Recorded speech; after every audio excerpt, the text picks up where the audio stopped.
The great hall swallowed sound like a tomb. Sarah stood at its center, barefoot on stones she had scrubbed with her own blood more times than she could count.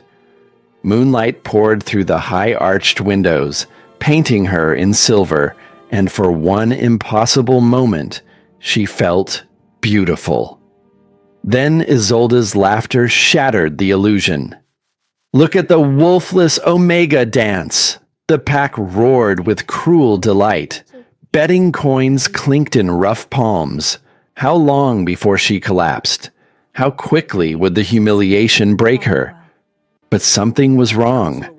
The ancient flute music wrapped around Sarah's bones, pulling movements from muscles that should not know this dance. Her hands traced symbols in the air, and faint silver light followed her fingertips like ghost fire. The laughter died. Silence pressed down, thick and suffocating. At the high table, King Valdric leaned forward, golden eyes burning. His knuckles whitened against the throne arms. Wood cracked beneath impossible pressure. The moonstone pendant against Sarah's chest began to fracture. Silver light leaked through the cracks, thin as spider silk, bright as a dying star. Then the world held its breath, and everything changed. 72 hours earlier. Cold lived in Sarah's bones. It had made its home there 18 years ago, settling into marrow and memory until she could not remember what warmth felt like. She knelt on the great hall floor, scrub brush in her scarred hands, working lye soap into stone that never stayed clean. The bristles scraped. Again, again. A rhythm she knew better than her own heartbeat. She kept her head down. Looking up was a challenge. Challenges earned beatings. Filth! The boot caught her ribs before she could brace.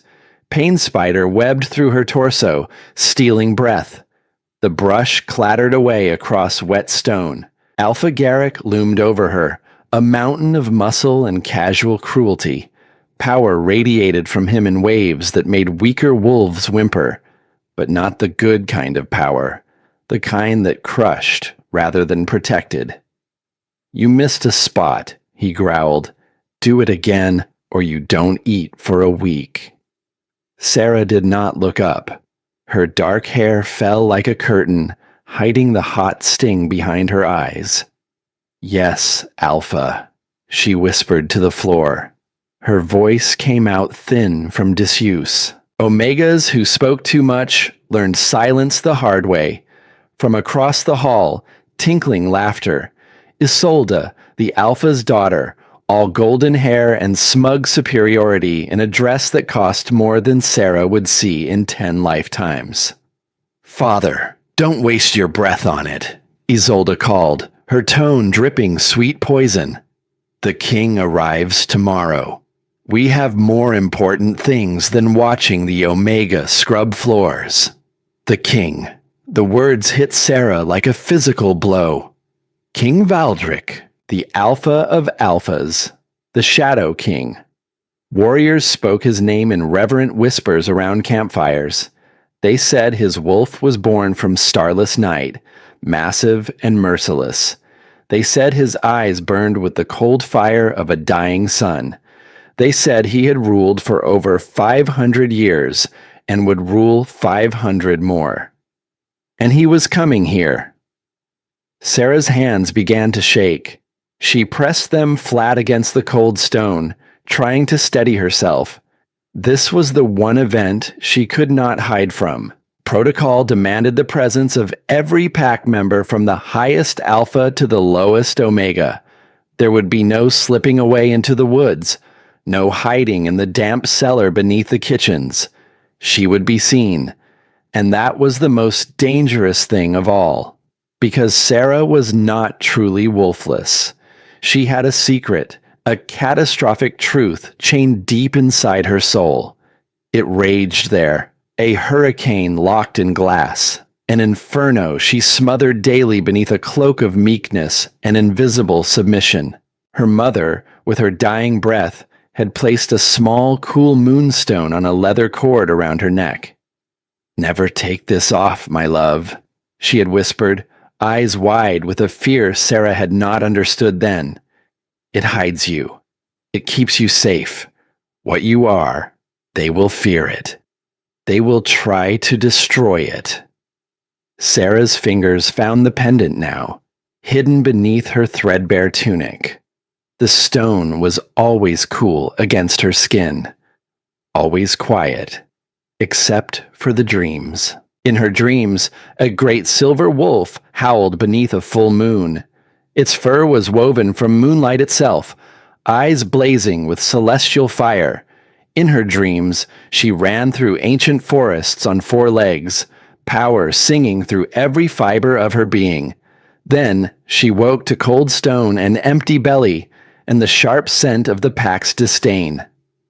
Garrick's boot scraped against stone as he turned away.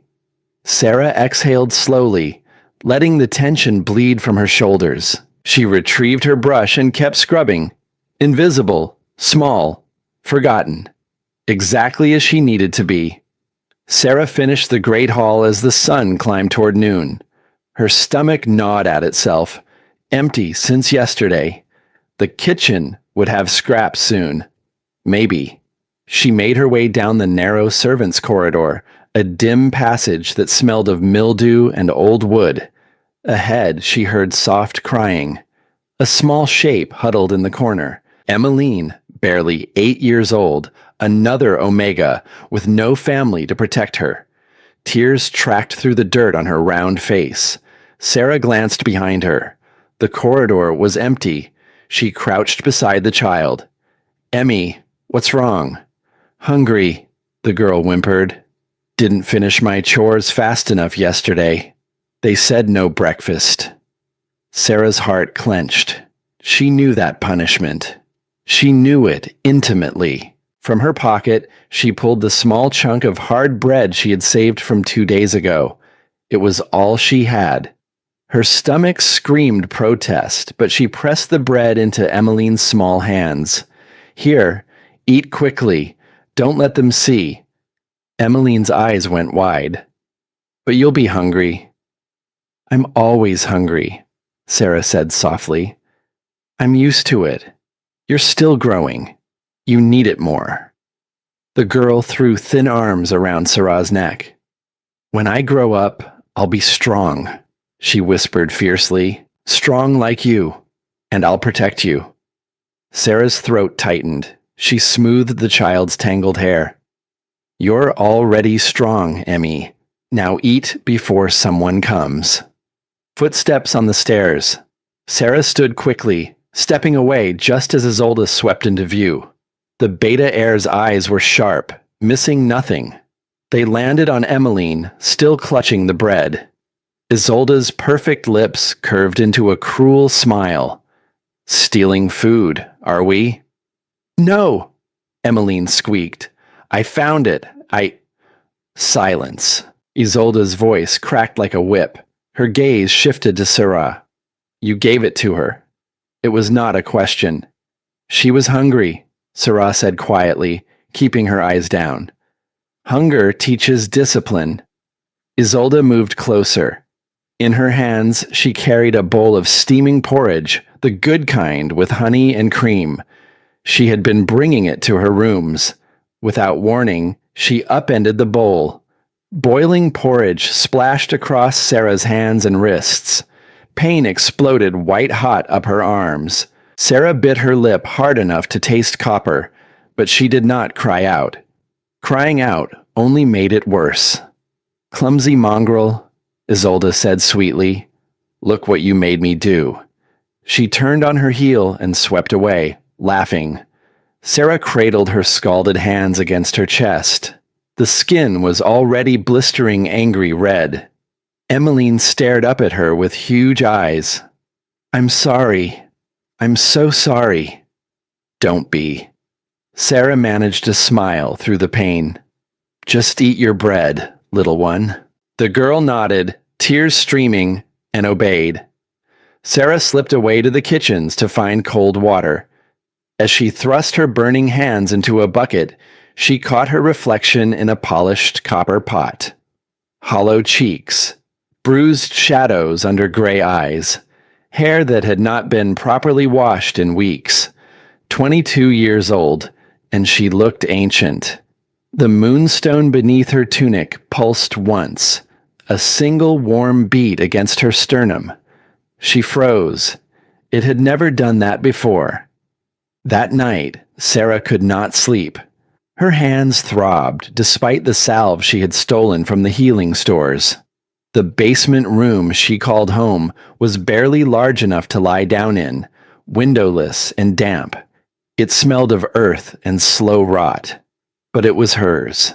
The only space in this entire pack house where no one watched her.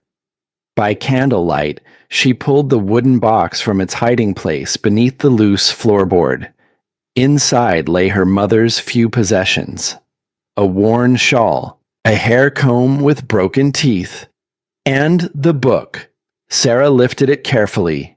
The leather cover was burned black at the edges, cracked with age.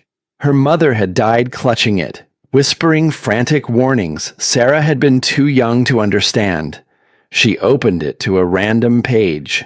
An illustration stared back at her. A wolf, massive and magnificent, its fur rendered in faded silver ink. The artist had captured movement in still lines, the wolf caught mid-leap beneath a full moon. Power radiated from the page even now, centuries after it had been drawn. Beneath the image, text in an ancient script her mother had taught her to read.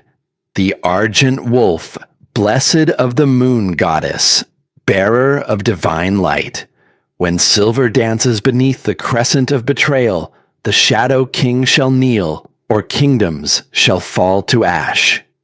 Sarah traced the words with one blistered finger.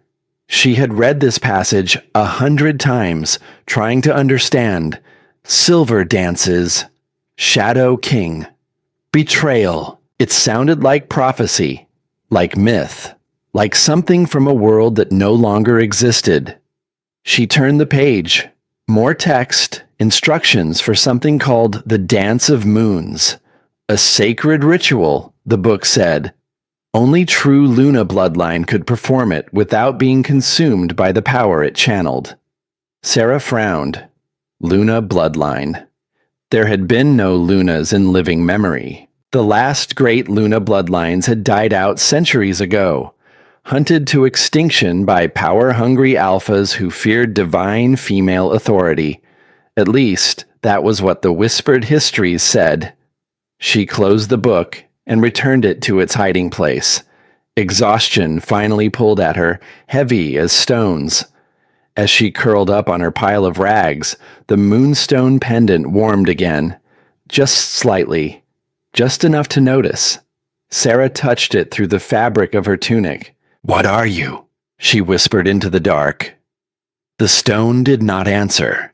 But somewhere deep inside her chest, behind the cage of her ribs, something vast and ancient stirred in its sleep. Morning came too soon. Sarah woke to the pack beta's voice echoing through the corridors, shouting announcements. She pulled herself upright, every muscle protesting. Her hands still ached, the blisters weeping clear fluid. She climbed the stairs to the main level. Wolves crowded the entrance hall, all talking at once. Excitement crackled through the air like lightning before a storm. "King Valdric arrives at dawn tomorrow," the beta shouted again. "All pack members will assemble in the courtyard. Formal dress, no exceptions." Sarah's stomach dropped. Tomorrow. He would be here tomorrow. Around her, wolves buzzed with nervous energy. The maids worried about cleaning. The cooks fretted over menus. The warriors polished armor that had not been worn in years. No one looked at Sarah. She was furniture to them. A ghost who scrubbed and served and disappeared. But beneath her tunic, the moonstone burned hot as a coal. She gasped, pressing a hand over it. The heat was sudden, shocking, almost painful. It had never done this before. Never. An older wolf nearby sniffed the air, his brow furrowed. "Do you smell that?" "Smell what?" his companion asked. "Like ozone, like lightning about to strike." The other wolf inhaled deeply and shrugged. "I don't smell anything." But others were starting to notice. Heads turned, nostrils flared. Confusion rippled through the crowd. Sarah backed toward the wall, trying to disappear. The moonstone's heat intensified until she could barely stand it. Sweat beaded on her forehead. Then, as suddenly as it had started, the warmth faded. The wolves returned to their conversations, the strange scent forgotten. Sarah fled to the cellar before anyone could see her shaking. That evening, Sarah overheard them. She had been returning from emptying chamber pots when voices drifted from Alpha Garrick's study. The door stood slightly ajar. Instinct told her to keep walking. Eavesdropping on the Alpha was a death sentence, but she heard her own name and froze. "The king will sense her," Isolde hissed. "He'll know she's different. That scent today, Father, it came from her. I know it did." "Impossible." Garrick's voice was sharp with fear. "She's wolfless. We've tested her a dozen times. She can't shift." "Then explain the scent. Explain why every wolf in the hall smelled ozone when she was near." A long silence. "If the king discovers we've kept his mate as a slave," Garrick's words came out strangled, "he will raze this territory to the ground. He will execute us in the most brutal ways imaginable. Then we make sure she doesn't survive long enough to be discovered," Isolde said coldly. Sarah's blood turned to ice. "After the king leaves," Isolde continued, "we'll use wolfsbane, a lethal dose in her food. Make it look like she took her own life. Pathetic, broken Omega couldn't handle the shame anymore." "And if he senses her before he leaves?" Isolde laughed, a sound like breaking glass. "Then we give him a different kind of entertainment. The Dance of Moons ceremony is part of tomorrow's feast, ancient tradition. I'll announce that our blessed Omega will perform it." "Are you insane?" Garrick exploded. "That dance is sacred. Only true Luna bloodline can perform it without dying from the power backlash. If she tries and fails publicly..." "Exactly." Isolde's smile was audible. "She'll humiliate herself before the king. Prove she's nothing special. Just a delusional Omega who read too many old stories. And when she collapses in shame, the king will lose interest. Then we can dispose of her quietly." Garrick was silent for a long moment. Then, "It's risky." "Everything is risky now. This way, we control the narrative. We expose her as a fraud before she can expose us as abusers." "Very well, arrange it." Sarah did not wait to hear more. She ran on silent feet back to her cellar room, heart hammering against her ribs. They were going to kill her. One way or another, she would not survive the king's visit. She pressed her back against the cold wall and slid down to sit on the floor. Her hands were shaking so badly, she had to clasp them together. The Dance of Moons. She had read about it in her mother's book. A ritual so powerful it could kill imposters where they stood. But true Lunas could channel the moon's power through movement, calling down divine blessing. Sarah was not a Luna. She was nobody. Broken. Wolfless. Wasn't she? The moonstone against her chest pulsed warm. Once, twice, 3 times, in rhythm with her racing heart. In the darkest corner of her mind, behind walls she had built from pain and survival, something stirred. Something huge. Something that had been waiting for 22 years. A voice that was not quite a voice whispered through her thoughts. Sarah's eyes widened. She clutched the pendant with both hands. "Who are you?" she breathed, but the voice was gone, leaving only silence and the thunder of her own pulse. Tomorrow, the king would arrive, and Sarah, the invisible Omega, the girl who had spent 18 years praying to disappear, would be forced into the light. Dawn broke cold and clear. Sarah stood at the very back of the assembled pack, trying to make herself as small as possible. Every wolf in the Blood Moon pack lined the courtyard in their finest clothes. Sarah wore the same threadbare dress she always wore. No one had thought to give her anything better. She was furniture. Ghosts did not need finery. The moonstone pendant hung heavy beneath the rough fabric. It had been warm all night, pulsing gently like a second heartbeat. Now it burned hotter with each passing minute. Sarah pressed a hand over it, willing it to be silent. To be still. Not now. Please, not now. A sound in the distance. Engines. A convoy of black vehicles wound up the mountain road toward the pack house. The king was here. Every wolf around Sarah went still and silent. Even the birds seemed to stop singing. The world held its breath. The lead vehicle pulled to a stop. The door opened, and King Valdric stepped out.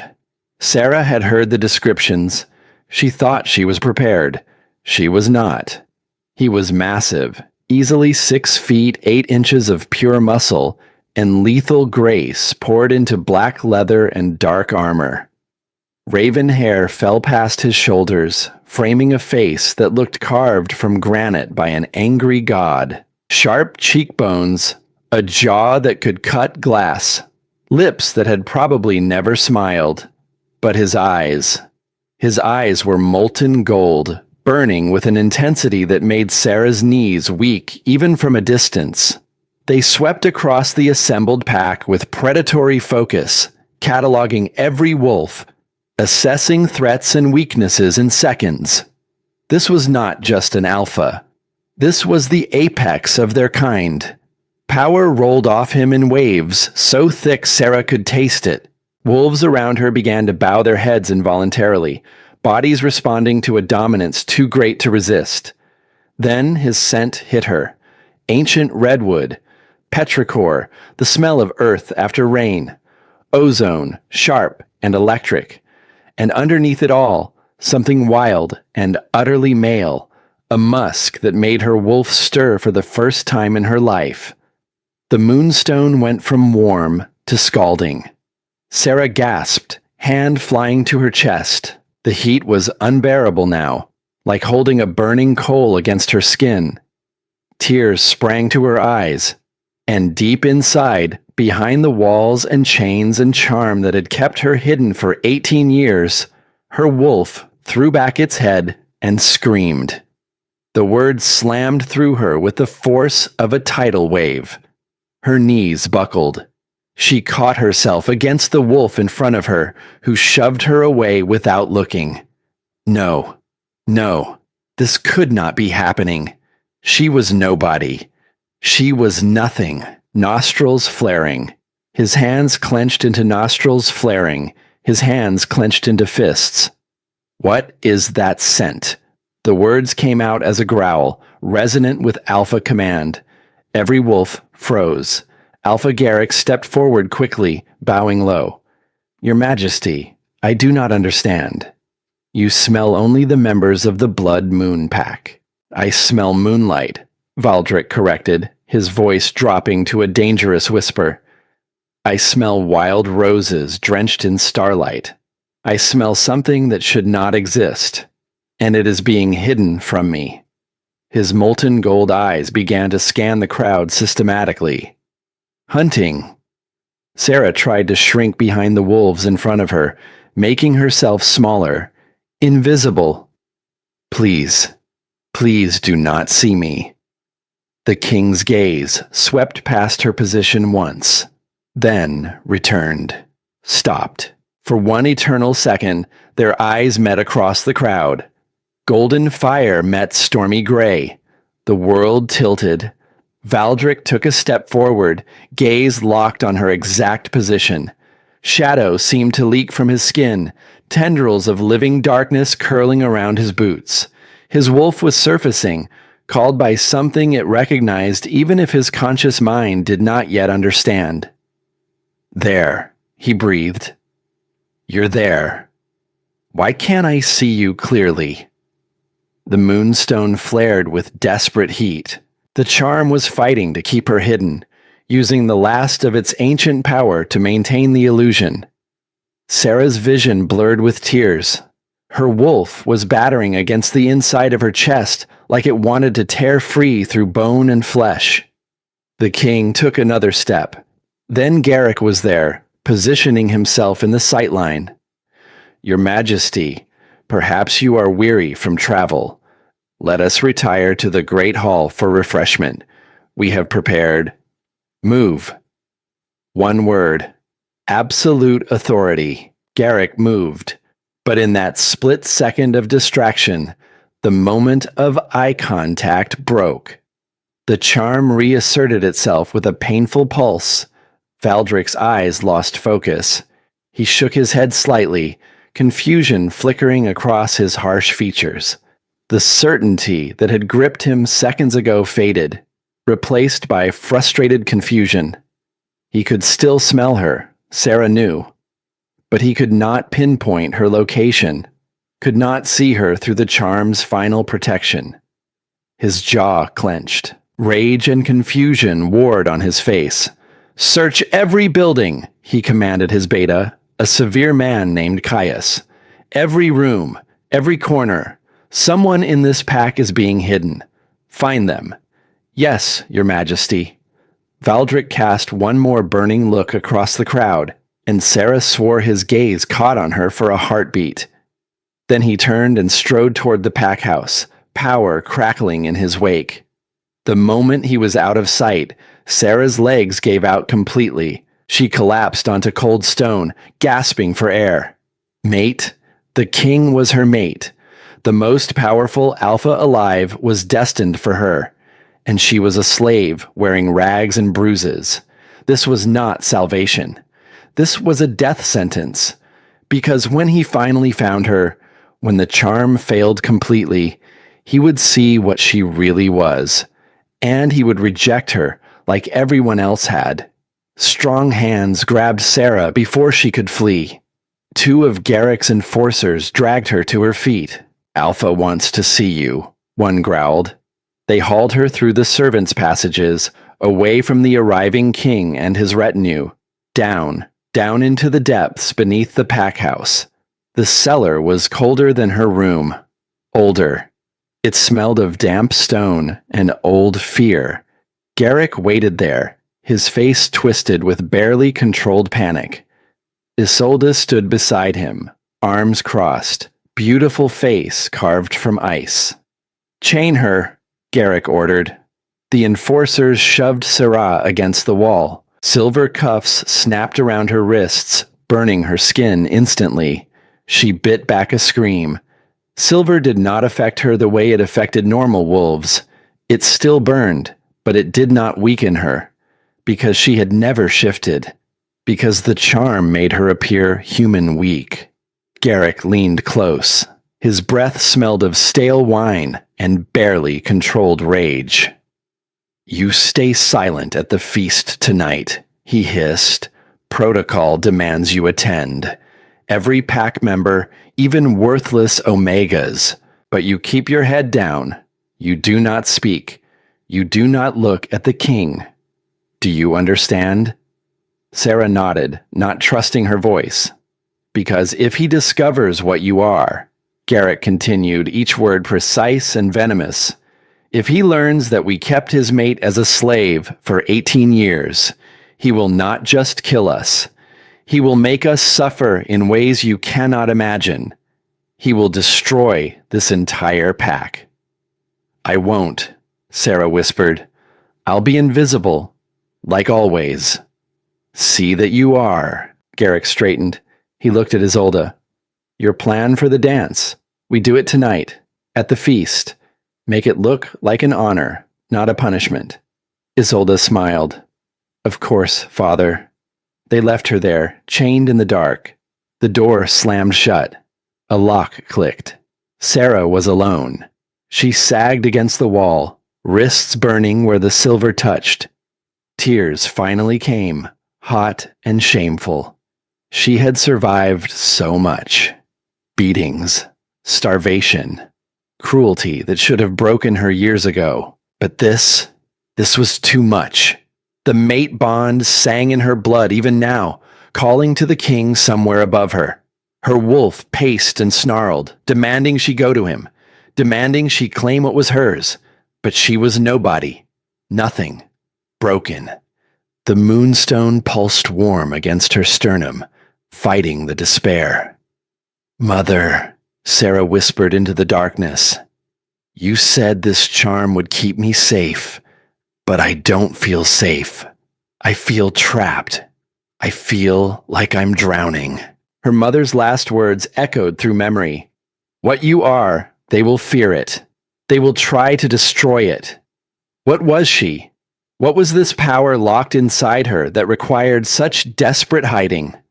The charm pulsed again, and Sarah felt it clearly now. A crack. Hairline thin, but there. The moonstone was breaking.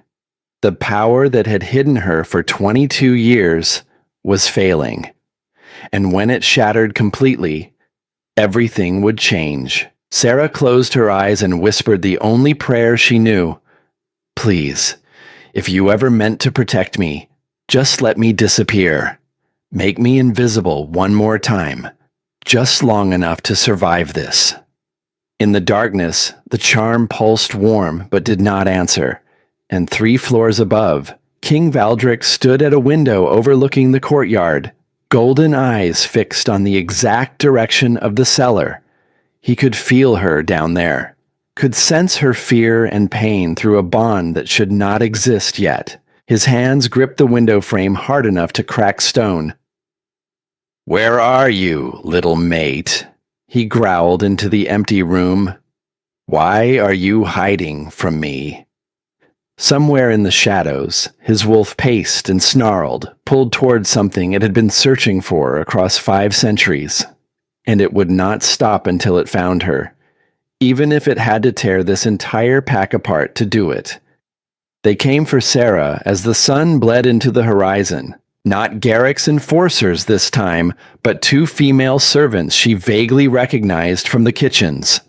Their faces were carefully blank as they unlocked the silver cuffs. Sarah's wrists were raw, blistered where the metal had kissed skin for hours. Alpha's orders, one murmured. You're to attend the feast. Protocol. The other held out a dress. Not new, not fine, but cleaner than the rags Sarah usually wore. Still, compared to what the other pack members would be wearing, she would look like exactly what she was. A servant. An Omega. Nothing. Isolde's doing, no doubt. Make sure the king saw her as beneath his notice even if he looked directly at her. Sarah took the dress without speaking. Her hands shook as she pulled it on. The fabric was rough against her skin, the hem deliberately torn in places.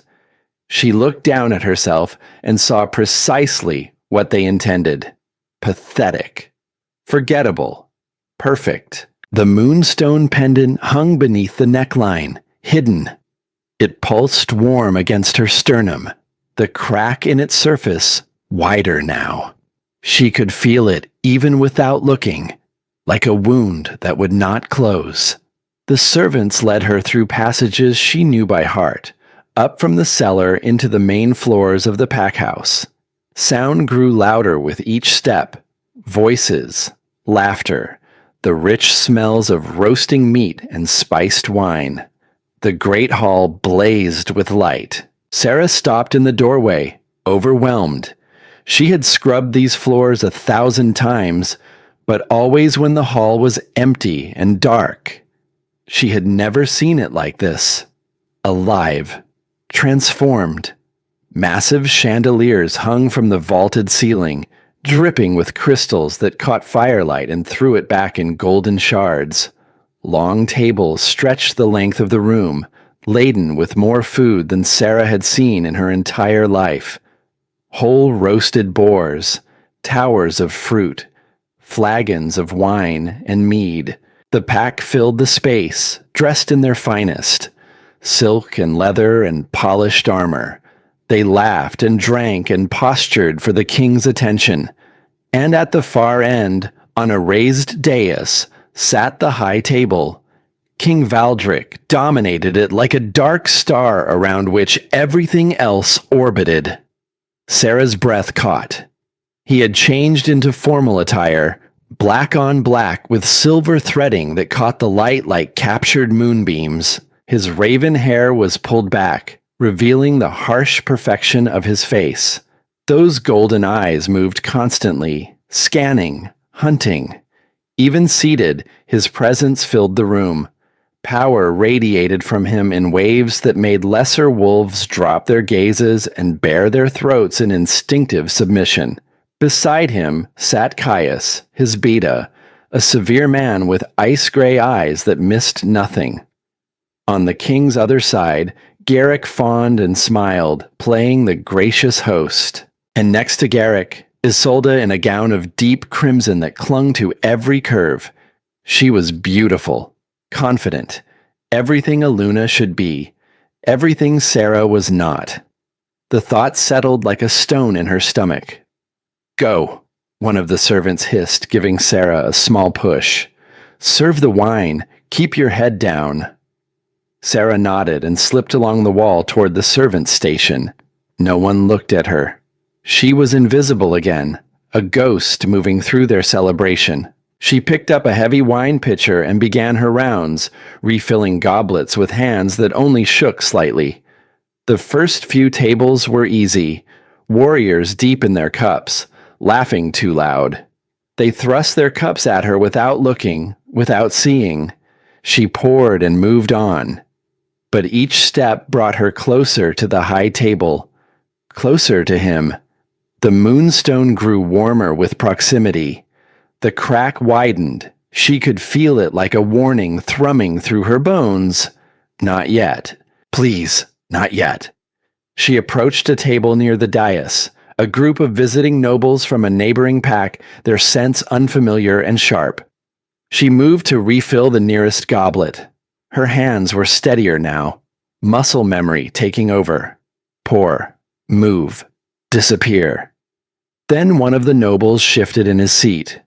His elbow caught the edge of her pitcher. Wine sloshed, spilling across the polished table in a spreading crimson stain. Several drops splashed onto the high table itself, directly in front of King Valdric. Time stopped. Sarah's heart seized in her chest. She grabbed a cloth from her apron, scrambling to clean the spill before anyone noticed, before she drew attention, before a hand shot out and caught her wrist. Not hard, not painful. But the touch sent lightning through every nerve in her body. Sarah's head snapped up, instinct overriding training, and she looked directly into molten gold eyes.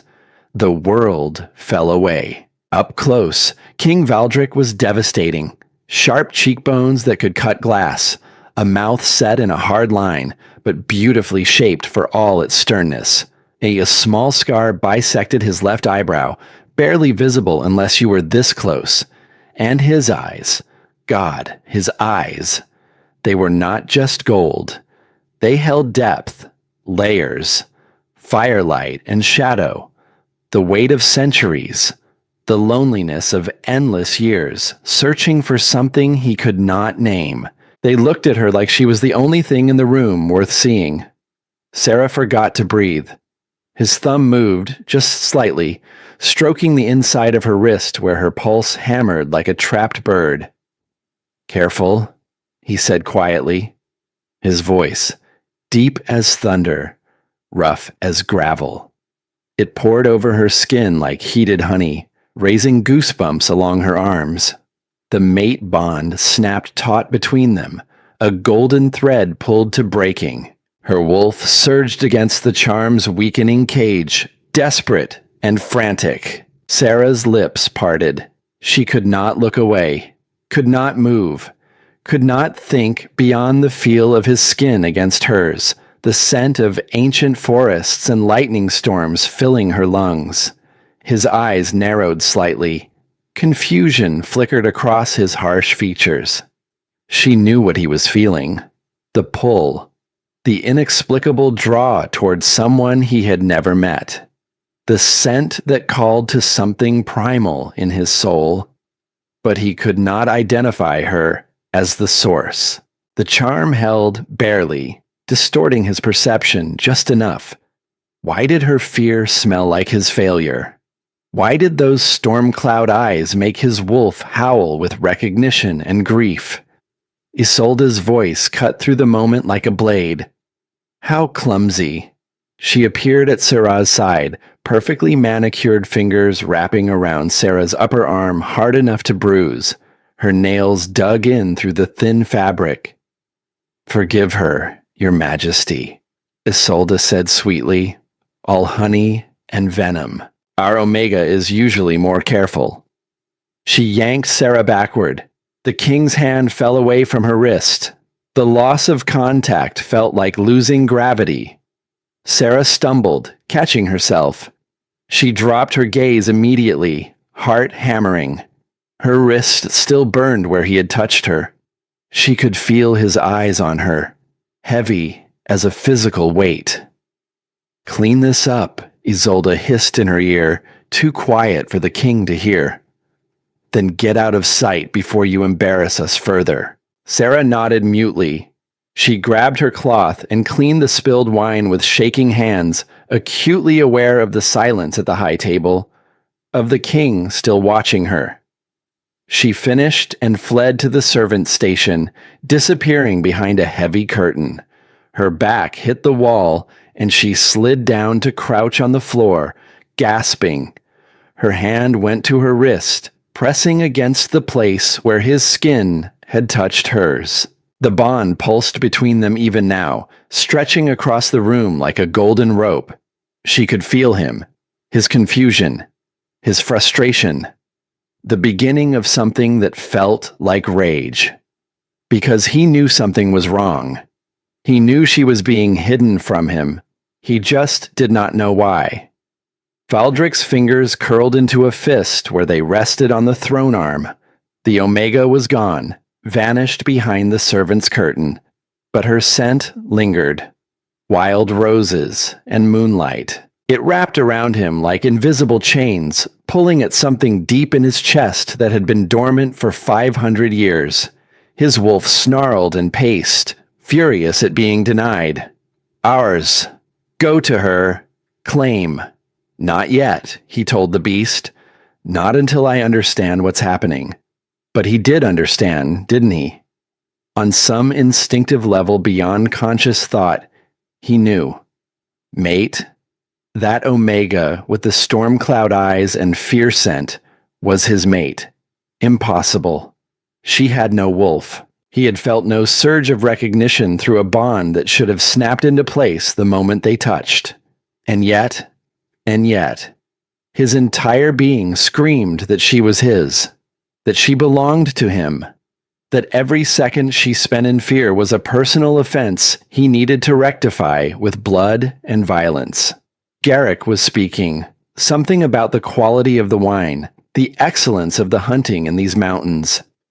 Valdric barely heard him. His mind replayed those 3 seconds of contact. Her wrist in his hand, so small and delicate he could have snapped it without effort. Her pulse racing beneath his thumb. The way her eyes had gone wide, pupils blowing out until only a thin ring of gray remained. She had felt it too. The pull, the recognition. So why was she hiding? "Your Majesty?" Valdric's attention snapped back to the present. Garrick was looking at him expectantly. The entire high table had gone quiet. "My apologies," Valdric said coolly. "You were saying?" Relief flashed across Garrick's face. I was merely noting that we have entertainment planned for later in the evening. A traditional performance to honor your visit." "How thoughtful." Valdric kept his tone neutral, but his eyes returned to scanning the room, searching for another glimpse of her. There, by the far wall, half hidden in shadow, she stood with a group of Omegas, all of them keeping their heads down, trying to be invisible. But she was the only one who truly was. The only one his eyes kept sliding past, his attention unable to quite fix on her. Magic. It had to be. Someone had placed a powerful charm on her, something designed to make her go unnoticed, to hide her from alpha senses. The question was why. Valdric's jaw clenched. He forced himself to look away before his staring became obvious. He picked up his wine goblet and drank, barely tasting the expensive vintage. Beside him, Isolde leaned forward, offering him a view of her considerable assets in that crimson gown. "Your Majesty, I do hope our humble pack is to your liking," she purred.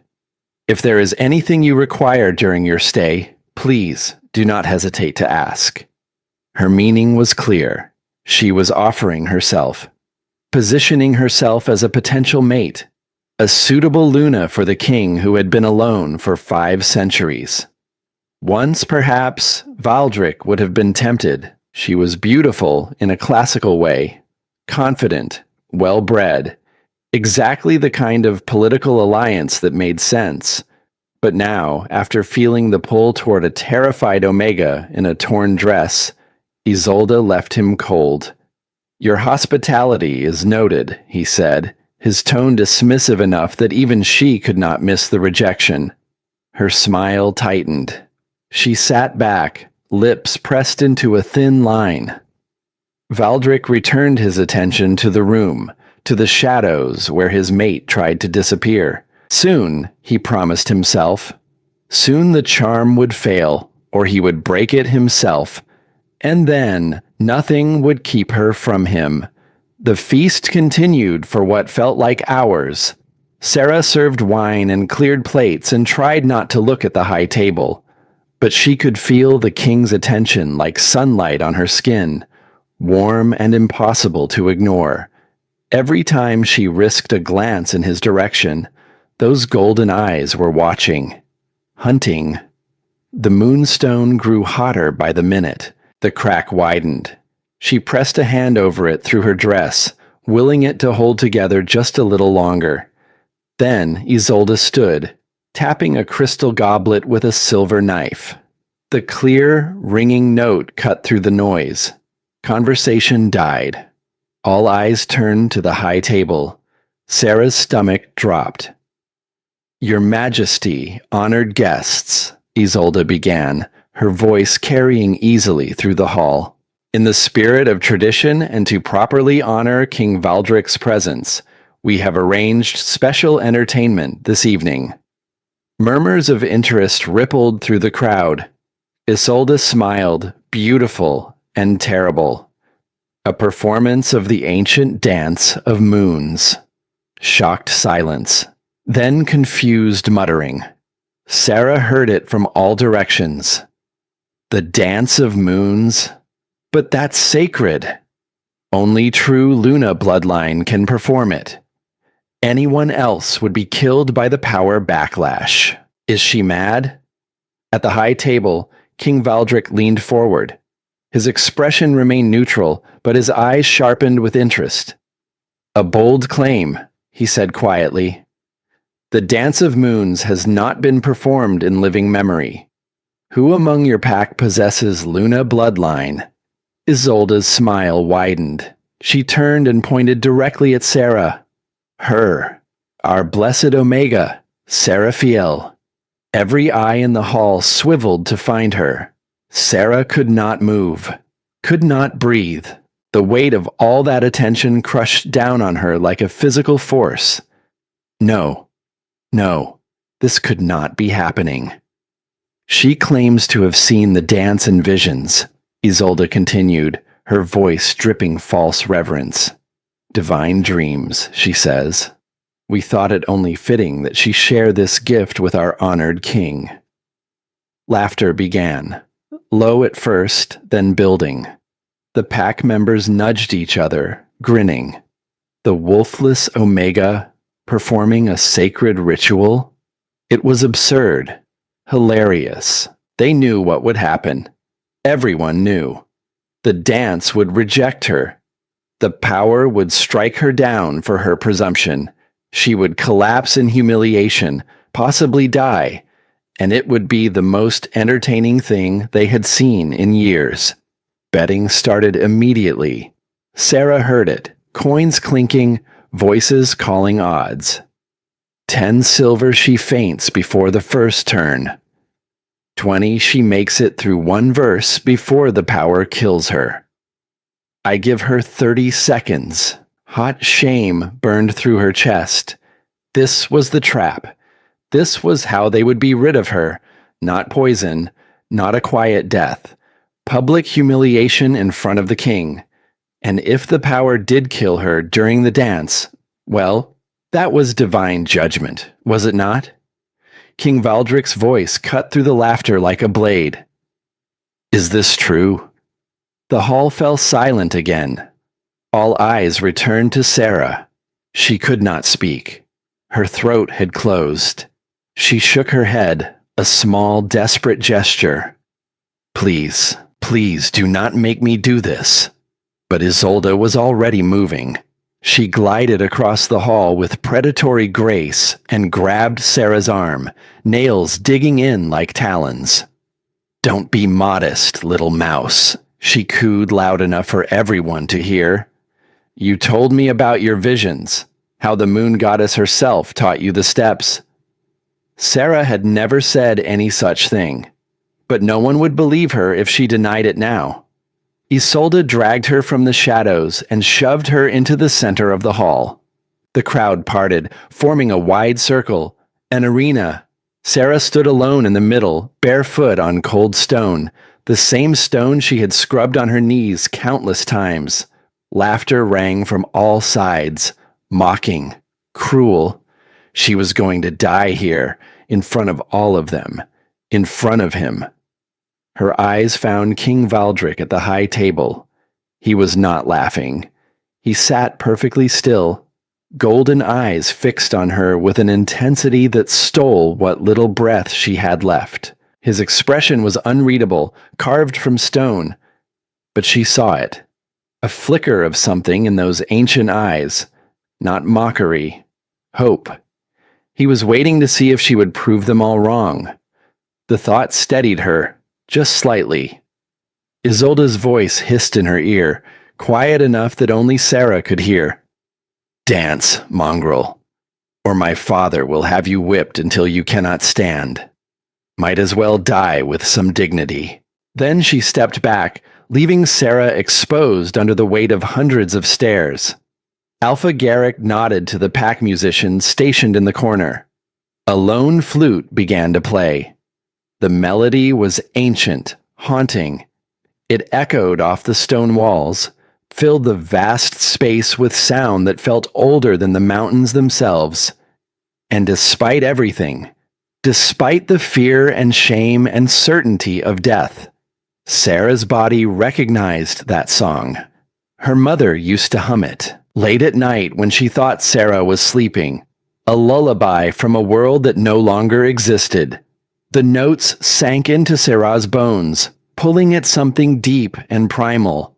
The moonstone flared hot against her chest, and her body began to move. Sarah did not choose to dance. The music chose for her. It pulled movements from muscles that should not know these steps. Her bare feet traced patterns on the stone floor, ancient symbols her conscious mind did not recognize, but her blood remembered. Her arms rose, slow and graceful, carving shapes in the air. Moon phases, the eternal dance of celestial bodies. The laughter in the hall began to die. This was not the clumsy stumbling they had expected. This was something else, something beautiful, Sarah's spine arched, her head falling back as the music swelled. Her hips swayed with a rhythm, movement that was both sensual and sacred. Power built in the air around her, a pressure that made ears pop and skin prickle. At the high table, Valdric's hands gripped the throne arms hard enough that wood splintered beneath his fingers. His wolf was going insane. The moment she had started moving, something inside him had recognized the dance. Not from memory, he had never seen it performed, but from instinct, from the place where ancient knowledge lived in his bones. This was Luna magic, divine feminine power that had not walked the earth in 1,000 years, and she was channeling it. Her scent intensified, wild roses blooming under a full moon. It wrapped around him, called to him, made his wolf claw at his control with desperate frenzy. Mate, Luna, ours. The shadow aura he kept ruthlessly controlled began to leak from his skin. Tendrils of living darkness curled around his boots. The candles on the high table flickered and guttered. Caius leaned close. My king, your control. I know, Valdric growled, not taking his eyes off Sarah. I cannot stop it. She is calling to me. Every instinct screamed at him to go to her, to stop the dance, to claim her before this power consumed her. But he forced himself to remain still, to watch, to see what she truly was. Sarah spun, faster now, her torn dress swirling around her legs. Her hands traced the final symbols, pulling them from thin air where they glowed faint silver before fading. The moonstone pendant swung free from her neckline, and split. Not cleanly. It shattered along the crack that had been widening for hours, breaking into 2 jagged pieces. Silver light poured out like liquid starlight. It was not bright, not at first, just a gentle glow, soft as dawn. Then it intensified. The pack gasped collectively. Wolves at the edges of the circle stumbled backward. Because Sarah was glowing. Silver light emanated from her skin, from her very pores. It grew brighter with each turn, each movement of the dance. Her eyes, usually storm cloud gray, began to shine with the same ethereal radiance. She was transforming, becoming something more than flesh and bone, becoming what she had always been beneath the charm's disguise. The music reached a crescendo. Sarah completed the final turn, arms outstretched as if embracing the moon itself, and the moonstone exploded. There was no sound, just a pulse of raw power that rippled through the hall like a shockwave. Silver dust hung in the air where the pendant had been, glittering like captured stars. Then the dust swirled, coalesced, grew. A shape formed behind Sarah, around her, through her. A massive spectral wolf made of solidified moonlight. It towered 30 feet tall, its fur woven from silver fire. Its eyes were twin full moons, blazing with cold celestial light, majestic, terrifying, divine. The Argent Wolf. It threw back its head and howled. The sound was not of this world. It was the music of the spheres, the song of creation, a cry of pure celestial power that shattered every piece of glass in the hall and extinguished every torch. Darkness fell, but it was not dark. Sarah herself was the light. She stood in the center of the spectral wolf, glowing like a silver star, and the raw divine energy rolling off her forced every wolf in the room to their knees. Not a choice, not a decision. Instinct. Survival. The recognition of power so far beyond their own that resistance was not possible. Alpha Garrick's face hit the floor, his body bowing involuntarily. Isolde collapsed beside him, tears streaming down her face as the divine pressure crushed her.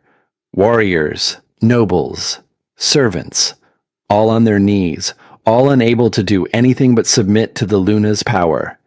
All except one. King Valdric stood. His own power erupted in response, shadow aura exploding from his body in a vortex of living darkness. His wolf manifested, a spectral form to match hers. Massive, made of starless void, eyes of molten gold burning like twin suns. The Shadow King. The two cosmic forces circled each other in the center of the hall, silver light and consuming darkness. Moon and shadow. Opposite and equal. They moved closer, drawn by an inevitability older than memory. The spectral wolves touched noses, and reality screamed. Aurora Borealis erupted where they made contact, sheets of colored light cascading through the hall. The very stones of the building shook. Power, raw and primal and perfect, flooded the space. Balance. After 1,000 years of imbalance, the two halves had finally found each other.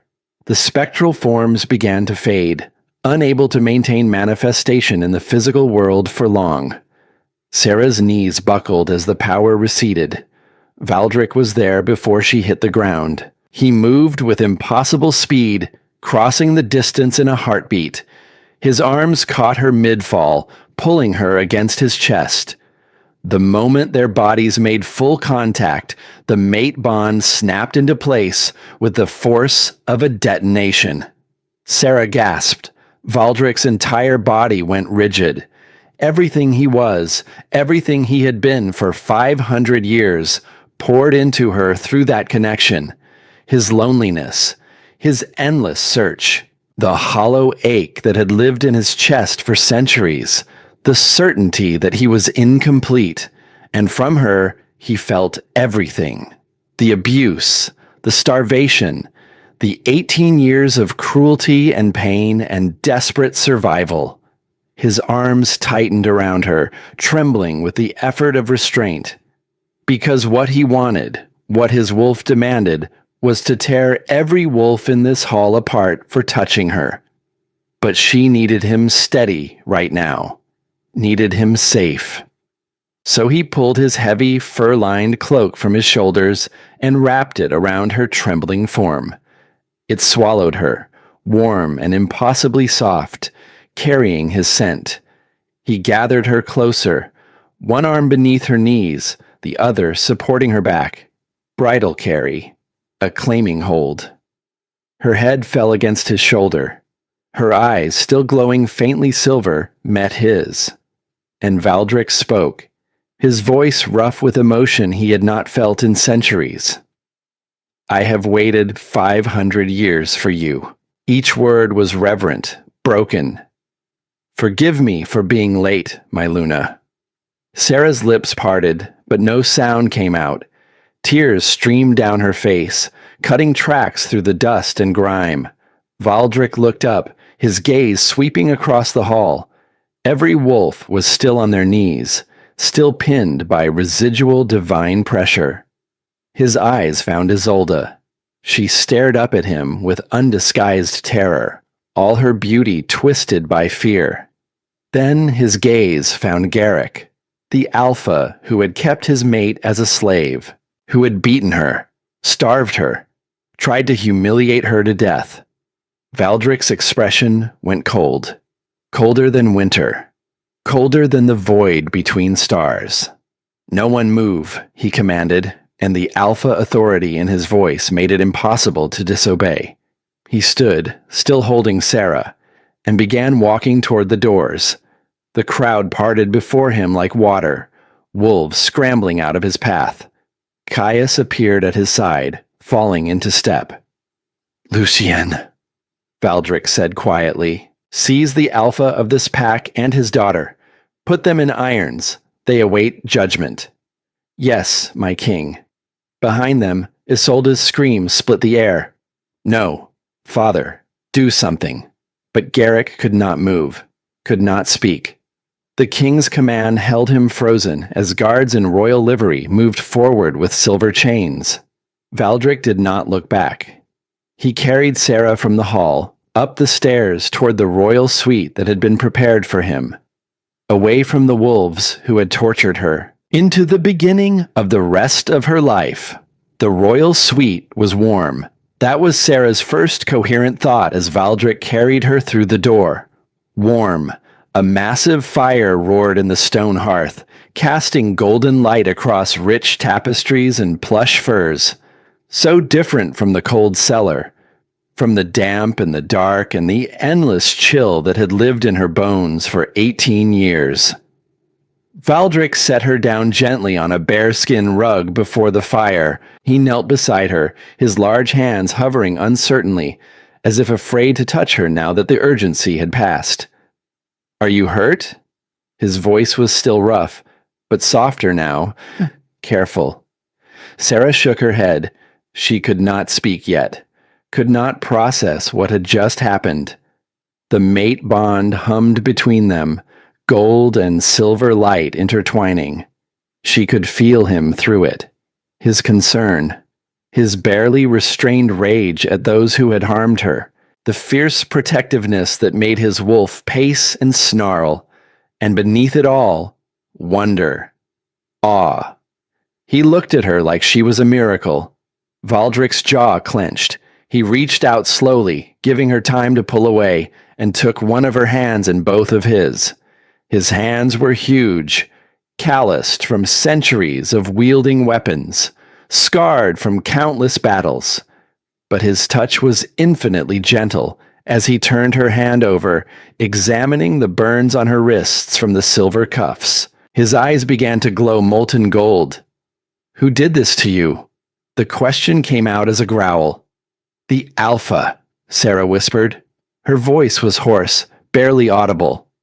"He chained me to keep me from the feast, but protocol demanded I attend." Valdric closed his eyes. She felt rage pulse through the bond, white hot and barely controlled. "I should kill him slowly," he said, each word precise. "I should make it last days." "You promised me judgment," Sarah said quietly. His eyes opened, met hers. "Yes, and you will have it. Whatever punishment you decree, I will carry out." He paused. "Even if you choose mercy." Sarah did not know what she would choose. Her mind was still reeling. She was Luna. The prophecy was real. The mate bond was real. And this man, this king who commanded armies and ruled nations, was hers. It was too much. Too fast. Her breath hitched. Tears she had been holding back finally spilled over. Valdric made a low, pained sound. He pulled her into his arms, careful of her injuries, cradling her against his chest. "I have you," he murmured into her hair. "You are safe now. I swear it on my life, on my crown, on everything I am. No one will hurt you again." Sarah buried her face against his shoulder and wept. For the first time in 18 years, she let herself break. And he held her through it, this powerful king, one hand stroking her hair while the other held her close. His scent wrapped around her, cedar and lightning storms, and the mate bond pulsed warm reassurance with every beat of his heart. She was safe. She was seen. She was home. Dawn came soft through the high windows. Sarah woke wrapped in warmth. Not just the fire, though it still burned low in the hearth. Warmth from the thick furs covering her, from the king's cloak still draped over her shoulders, from the mate bond humming contentedly in her chest. She sat up slowly, muscles protesting. The events of last night felt like a fever dream. The dance, the transformation, the spectral wolf made of moonlight. Valdric. She found him standing at the window, silhouetted against the rising sun. He had not changed clothes, still wore the formal black from the feast. His raven hair hung loose now, falling past his shoulders. He turned as if sensing her wakefulness. Those golden eyes found hers across the room. "How do you feel?" he asked quietly. Sarah considered the question. Her wrists still ached. Her body was exhausted, wrung out from channeling power she barely understood. But beneath the pain and fatigue, something else stirred. Strength. Purpose. The certainty that she was no longer the invisible Omega who scrubbed floors. "Different," she said finally. Valdric's lips curved into something that might have been a smile. It transformed his harsh face, made him look younger, almost human. "Come," he said, extending a hand. "There is something you must see." Sarah stood on unsteady legs. She still wore the torn dress from last night, now stained and dusty. She must look terrible, but Valdric's eyes held only reverence as she crossed to him. He took her hand gently, mindful of her burns, and led her from the suite. The pack house was silent this early. They moved through empty corridors, down grand staircases Sarah had only ever cleaned. Guards in royal livery stood at intervals, snapping to attention as their king passed. They stared at Sarah, not with mockery or disdain, but with something close to awe. Valdric brought her to the great hall. In daylight, without the crowd and chaos, it looked different, larger. The high vaulted ceiling soared overhead. The stone walls were thick, ancient, and at the far end, on the raised dais, sat two thrones. Sarah had scrubbed the floor around them countless times but had never truly looked at them. The larger throne was carved from black obsidian, fierce and masculine. The Shadow King's seat. Beside it sat another throne, slightly smaller but no less magnificent. It was carved from a single piece of pale moonstone, veined with silver. Intricate moon phases decorated the arms and back. It gleamed softly in the morning light. The Luna throne. Empty for 500 years, Valdric had said last night. He led her to the dais. Sarah's heart hammered as they climbed the 3 steps. "This throne has waited," Valdric said quietly. "My kingdom has waited. I have waited." He turned to face her, still holding her hand. "For you." Sarah stared at the moonstone throne. It was beautiful, terrifying. "I don't know how to be a Luna," she whispered. "I don't know anything except how to survive." "You know kindness," Valdric said. "I have felt it through our bond. Despite everything they did to you, you remained kind. You shared your food with a hungry child. You endured torture rather than let others suffer." His golden eyes burned. "That is what makes a true Luna, not breeding or training. Heart." He gestured to the throne. "Sit. Let it recognize you." Sarah's hands trembled. She approached the throne slowly, half expecting it to reject her, to prove this was all a mistake. She turned and lowered herself onto the seat. The moonstone was cool beneath her, smooth as glass. For a moment, nothing happened. Then warmth bloomed where her body touched stone. Silver light began to glow from within the throne itself, spreading through the veins of precious metal. It grew brighter, pulsing in time with her heartbeat. The throne was responding to her, recognizing her, claiming her as its own. Sarah gasped as power flooded through her, not overwhelming like last night, but steady, grounding.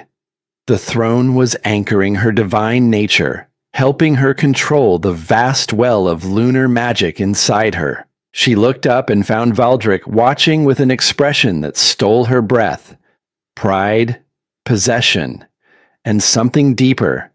Something that looked like love, though they had known each other less than a day. He knelt, not just a casual bend of the knee, but full submission. One knee on the ground, head bowed, fist over his heart. The king, the most powerful alpha alive, kneeling before her. "My Luna," he said, his voice carrying through the empty hall. "My queen, I pledge myself to you." My strength is yours. My kingdom is yours. My life is yours. Tears pricked Sarah's eyes. She reached out with a shaking hand and touched his bowed head, running fingers through his dark hair. Rise, she whispered. He stood, but his eyes never left hers. In them, she saw her future. Saw herself not as a victim, but as a partner, a ruler, someone worthy of reverence. The great doors of the hall swung open. Caius entered, followed by royal guards. Behind them, in silver chains, walked Garrick and Isolde. The Alpha looked diminished in daylight, his face haggard. Isolde's beauty was marred by tear tracks and terror. They were forced to their knees before the dais, before Sarah. Valdric moved to stand beside her throne, one hand resting possessively on her shoulder. His shadow aura flickered at his feet, a warning to anyone who might threaten her. Caius stepped forward, unrolling a formal scroll. His voice rang clear as he read the charges.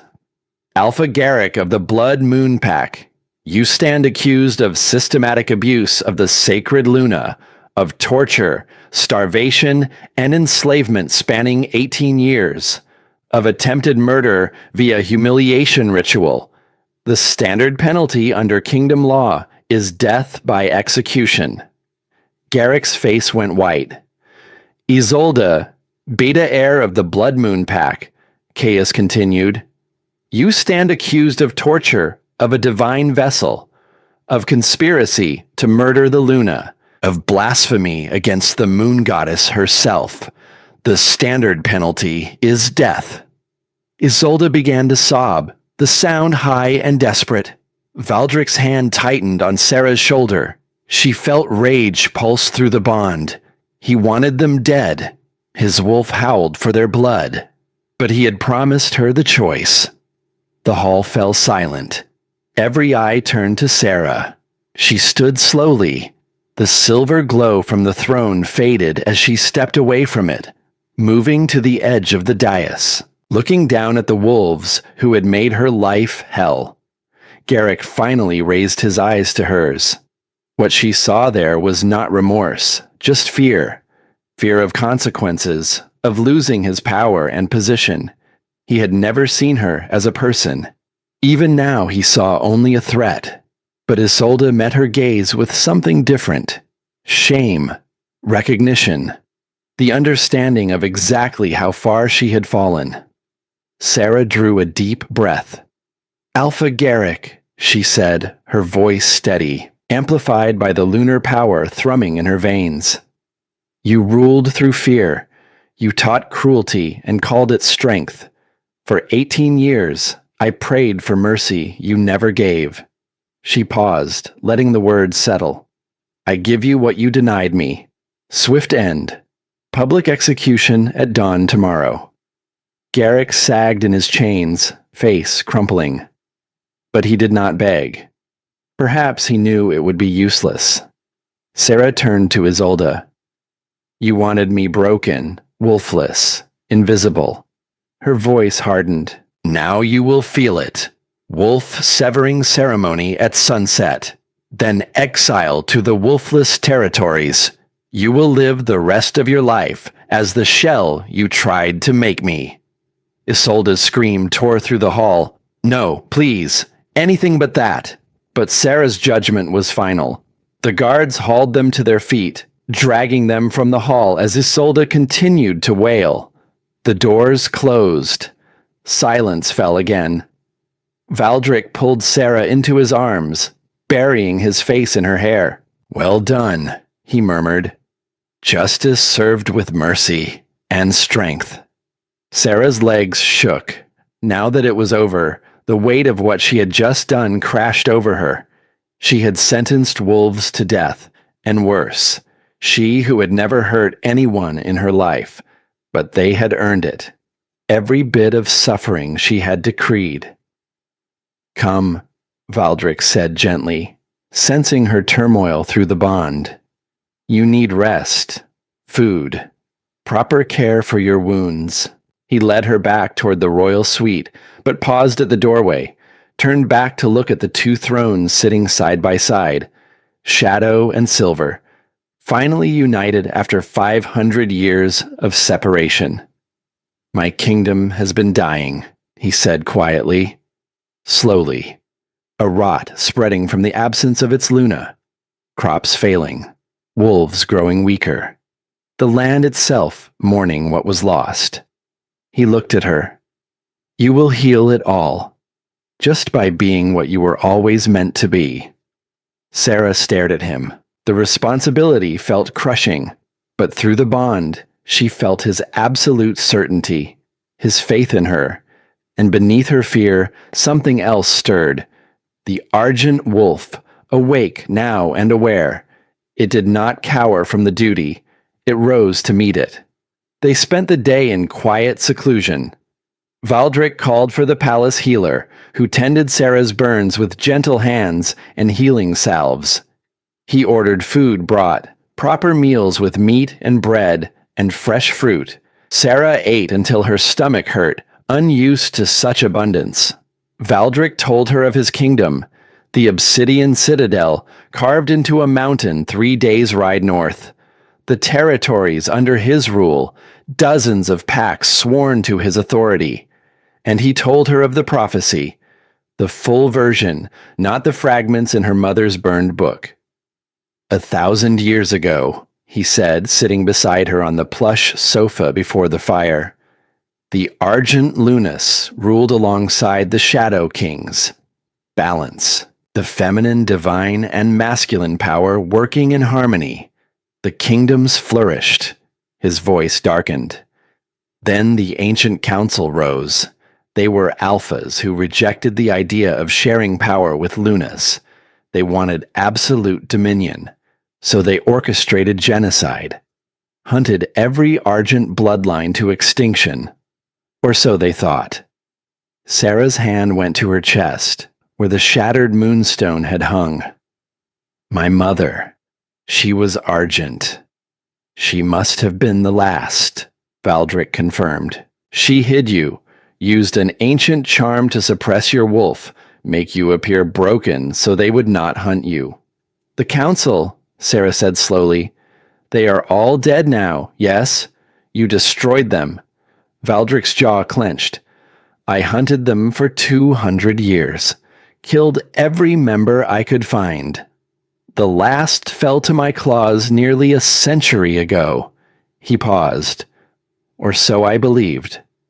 Something in his tone made Sarah's stomach clench. "You are not certain." The council was vast, secretive. It is possible some survived. Went into hiding when they realized I was hunting them. His golden eyes met hers. "If even one remains and learns you live, they will come for you." "Let them come," Sarah said, surprised by the steel in her own voice. "I am not hiding anymore." Pride flashed through the bond. Valdric smiled, fierce and feral. "No, you are not. And they will learn what happens to those who threaten what is mine." His mind sent heat through her chest that had nothing to do with the mate bond. But beneath the warmth, unease stirred. Because if the council still existed, they would not fight fair. They would use poison, politics, people Valdric trusted. They would strike from shadows, the way cowards always did. Sarah pushed the thought away. Surely Valdric was right. Surely they were all dead. But that night, as she drifted toward sleep in the safety of Valdric's arms, a shadow moved beyond the window. A cloaked figure stood in the tree line, watching the royal suite. In their hand, a communication crystal pulsed with sickly green light. The figure brought it to their lips and whispered a single phrase. "The Argent bloodline lives. Protocol extinction is active. Mobilize all assets." The crystal's light flared once and went dark. The figure melted back into shadows, and inside the pack house, in chambers not far from the royal suite, Lord Mordain woke to the pulse of the council ring hidden beneath his glove. He smiled in the darkness. The king trusted him, had trusted him for over a century. That trust would be the weapon that ended the Luna before she could become too powerful to kill. The executions were carried out at dawn. Sarah did not watch. She could not. Despite everything Garrick had done to her, despite the years of cruelty, she found no joy in his death. But she heard the pack's silence when it was done, felt the shift in the air as justice was served. Isolde's wolf severing came at sunset. That, Sarah witnessed, not from cruelty, but from duty. The girl who had tortured her needed to see that her victim had become her judge. The ceremony was brutal in its efficiency. The pack elder spoke ancient words, drew sigils in the air with a silver blade. Isolde screamed as the connection to her wolf was cut, severed like a rope pulled too tight. When it was done, she collapsed, sobbing. Empty. A shell. Guards dragged her to the territory border and shoved her across, into the wolfless lands where she would spend the rest of her days knowing exactly what she had tried to make Sarah become. Poetic justice, Valdric called it. Sarah called it necessary. The next morning, they prepared to leave for the Obsidian Citadel. The royal convoy assembled in the courtyard. Black vehicles gleamed in the early light. Warriors in obsidian armor stood at attention. This was not the small force Valdric had arrived with. This was a full royal procession, because he was bringing home his queen. Sarah stood on the steps of the pack house, dressed in clothes that actually fit, a simple traveling outfit of soft leather and dark wool, but finer than anything she had ever worn. Her burns were healing, wrapped in clean bandages. She looked back at the building that had been her prison for 18 years. Having second thoughts? Valdric's voice came from behind her. Sarah turned. He stood in full armor, a figure from legend, dark and devastating, and hers. No, she said, just saying goodbye to the girl who lived here. Understanding flickered in his golden eyes. He offered his hand. She does not need to come with us. Only the queen does. Sarah took his hand, lacing their fingers together. The mate bond hummed contentedly. They walked to the vehicles together, but Valdric steered her past them, toward the stables instead. I thought we were driving, Sarah said, confused. The vehicles carry supplies and guards, Valdric said. But you and I will ride. He paused. Unless you cannot ride? Sarah had never been on a horse in her life. Omegas did not ride, but she was not an Omega anymore. Teach me, she said. The smile he gave her was radiant. 2 horses waited in the stable yard. Valdric's stallion, a massive black beast with eyes that glowed faintly red, and beside it, a mare of pure midnight black with a silver mane that shimmered like captured starlight. For you, Valdric said. Her name is Lunara. She was born the night of the last full moon. I think she was waiting for you. Sarah approached slowly. The mare nickered softly and lowered her head, allowing Sarah to stroke her velvet nose. Connection sparked. Not like the mate bond, but similar. Recognition between 2 creatures touched by lunar magic. Valdric helped her mount, his hands steadying her. Then he swung onto his own stallion with effortless grace. They rode out at the head of the convoy. The first hour was awkward.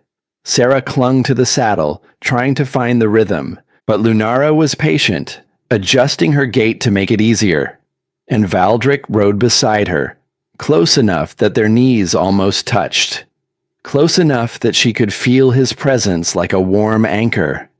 The Blood Moon territory fell away behind them. They climbed into mountains Sarah had only ever seen from a distance. The world was vast. beautiful, terrifying, free. By midday, dark clouds rolled in. The temperature dropped. Thunder rumbled in the distance. "Storm coming," Caius called from behind them. "We should find shelter." But the storm moved faster than expected.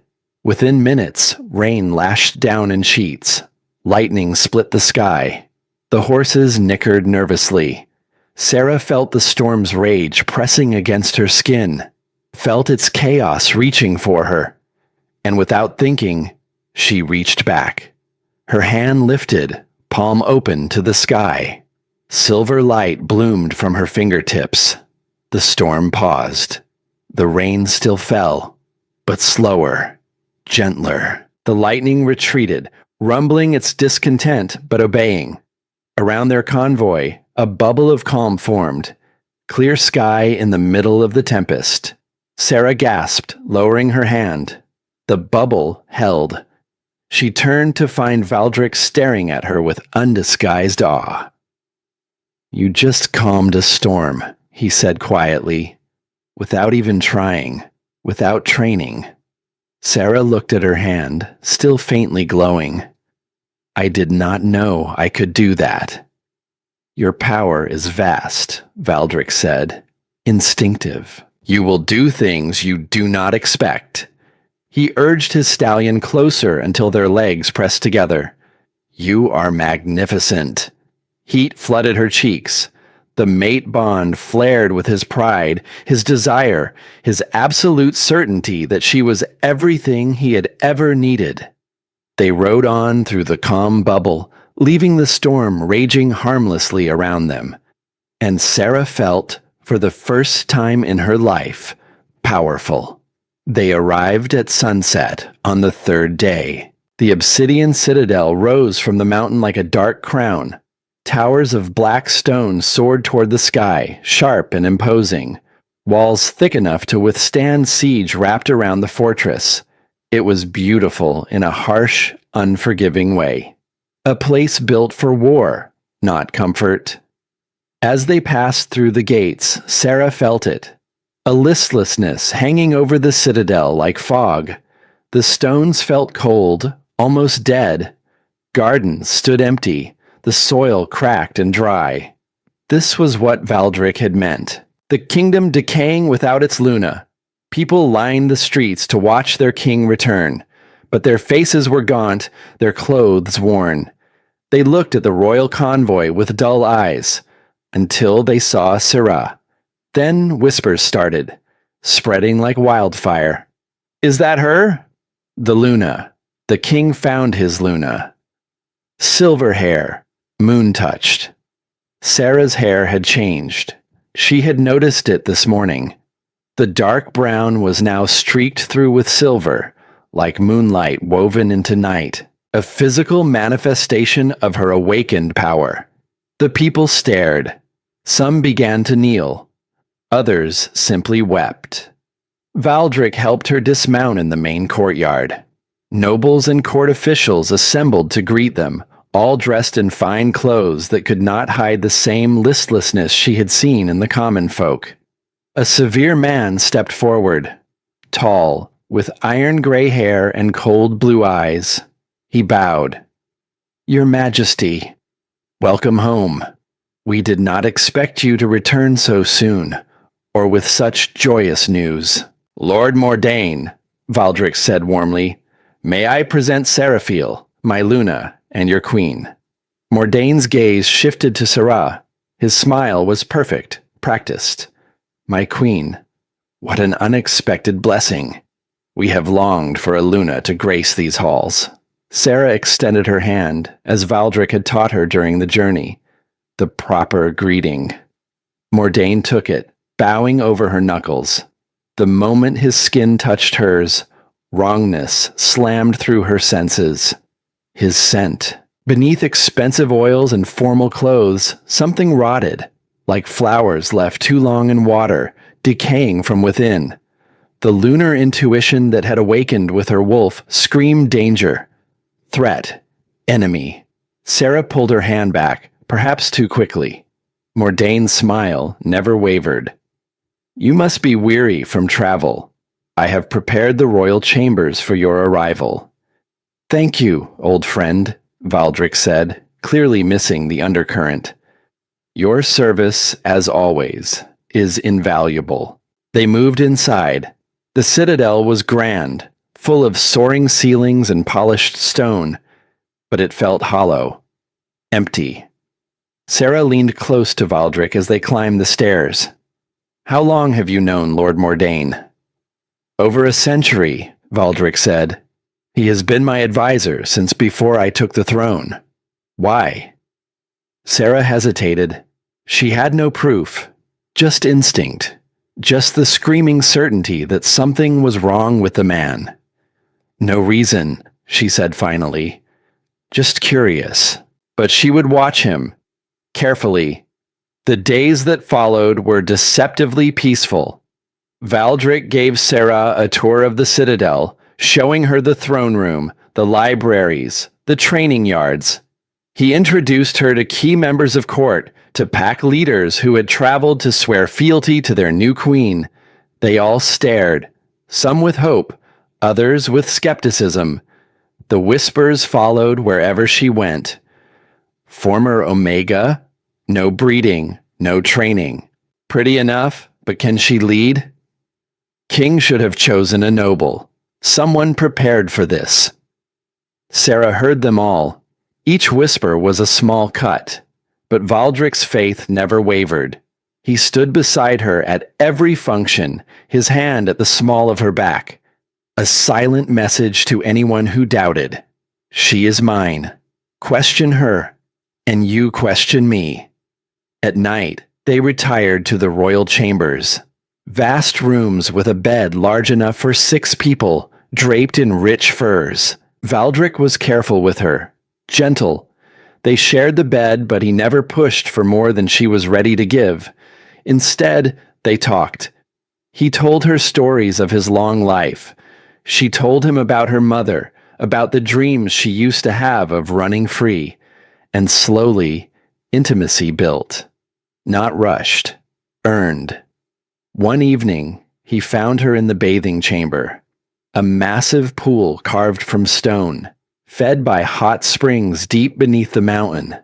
Steam rose in gentle curls. Sarah floated in the water, eyes closed. Moonlight streamed through the high windows, painting silver across her skin. She heard him approach, but did not open her eyes. May I join you? His voice was rough.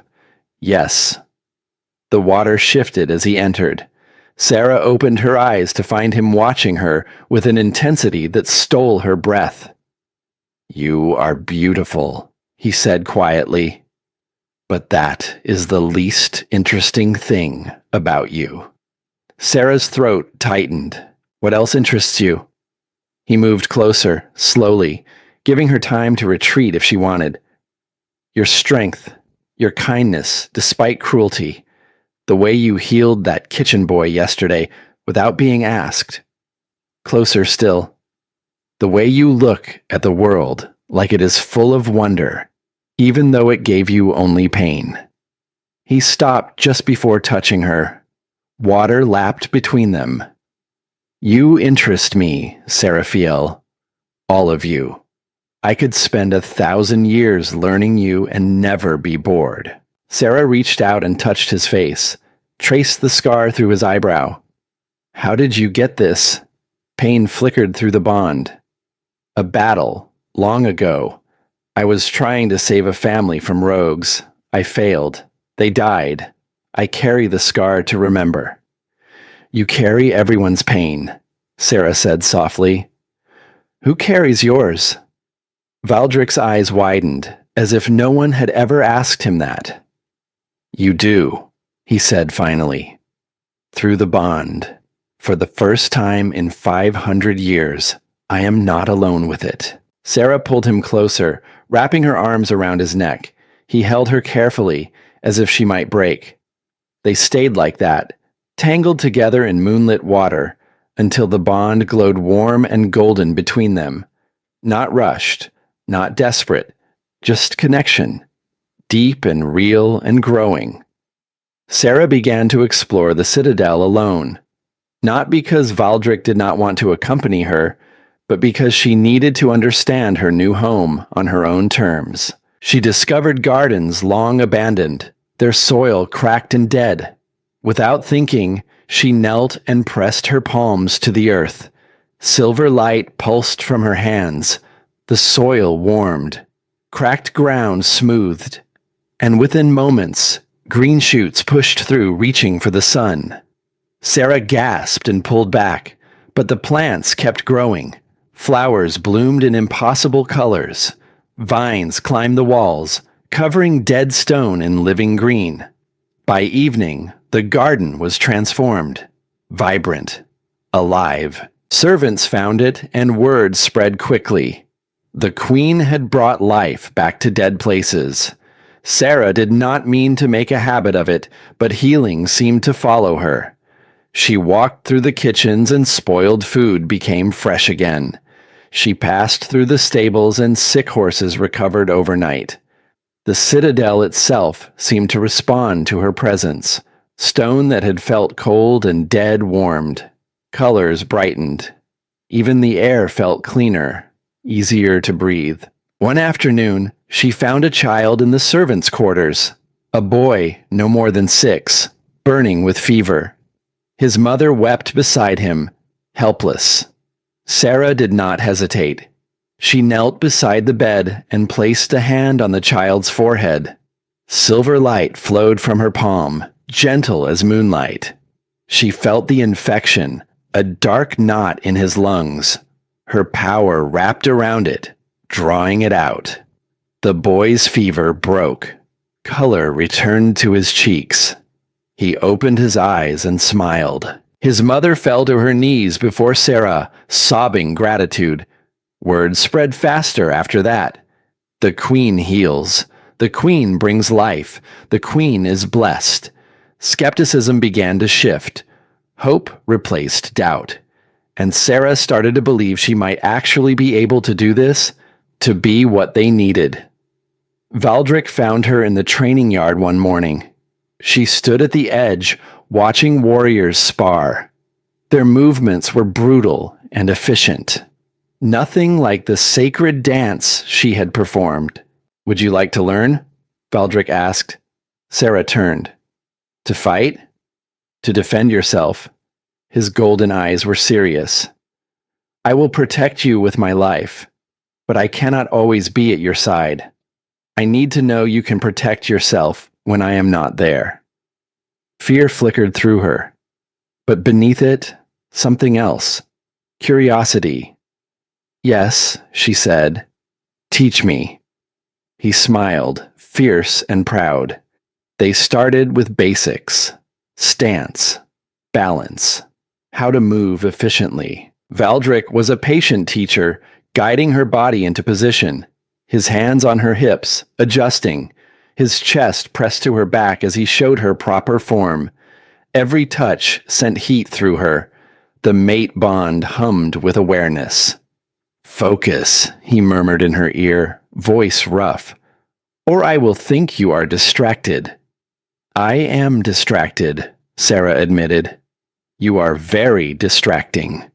His low laugh vibrated through her. "Then use it. Channel it into power."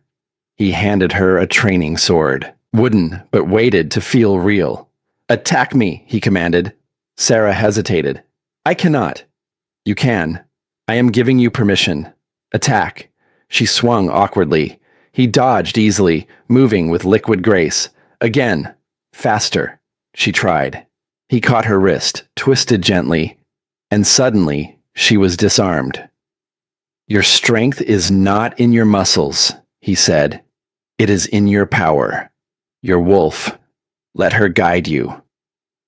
Sarah closed her eyes, reached for the silver presence inside her. The argent wolf opened moon-bright eyes. When Sarah swung again, silver light trailed her blade. The strike was faster, more precise. Valdric blocked it, but barely. His eyes flared gold. Good. Again. They trained for an hour. Sarah grew faster, more confident. Her power responded to intent. amplifying her movements. At the end, she managed to disarm him. The wooden sword clattered from his hand. She stood there, breathing hard, her own blade pointed at his chest. Valdric looked at her with undisguised pride and desire. "You are a warrior, my Luna," he said softly. "Never doubt it." Then he grabbed her sword, yanked her forward, and kissed her breathless. The training yard erupted in cheers from the warriors who had stopped to watch. Sarah pulled back, face burning. But she was smiling. She felt powerful, capable, ready. The crisis came exactly when Sarah was beginning to feel safe. A messenger arrived at dawn, face pale with urgency. Northern border dispute. 2 vassal pacts on the verge of war. Alpha Protocol demanded the king's presence to mediate. Only he had authority to prevent bloodshed. Valdric swore viciously. "The timing is suspect." "You think this is planned?" Caius asked. "I think it is too convenient." Valdric's eyes found Sarah across the room. "But I cannot ignore it. If those pacts go to war, hundreds will die." Sarah felt his conflict through the bond. Duty versus desire to stay with her. She crossed to him, took his hands. "Go. Do what you must. I will be safe here." "You do not know that," Valdric growled.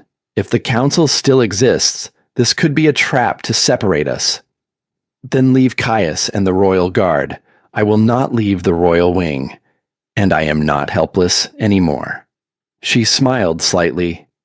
"You made sure of that." Valdric pulled her close, burying his face in her hair. 3 days, 4 at most. I will travel as fast as possible. "I know." That evening, they stood in the courtyard. Valdric's stallion stamped impatiently, sensing his rider's mood.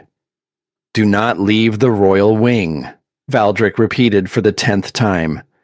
"Caius has orders to lock you in, if necessary." "I will be careful," Sarah promised.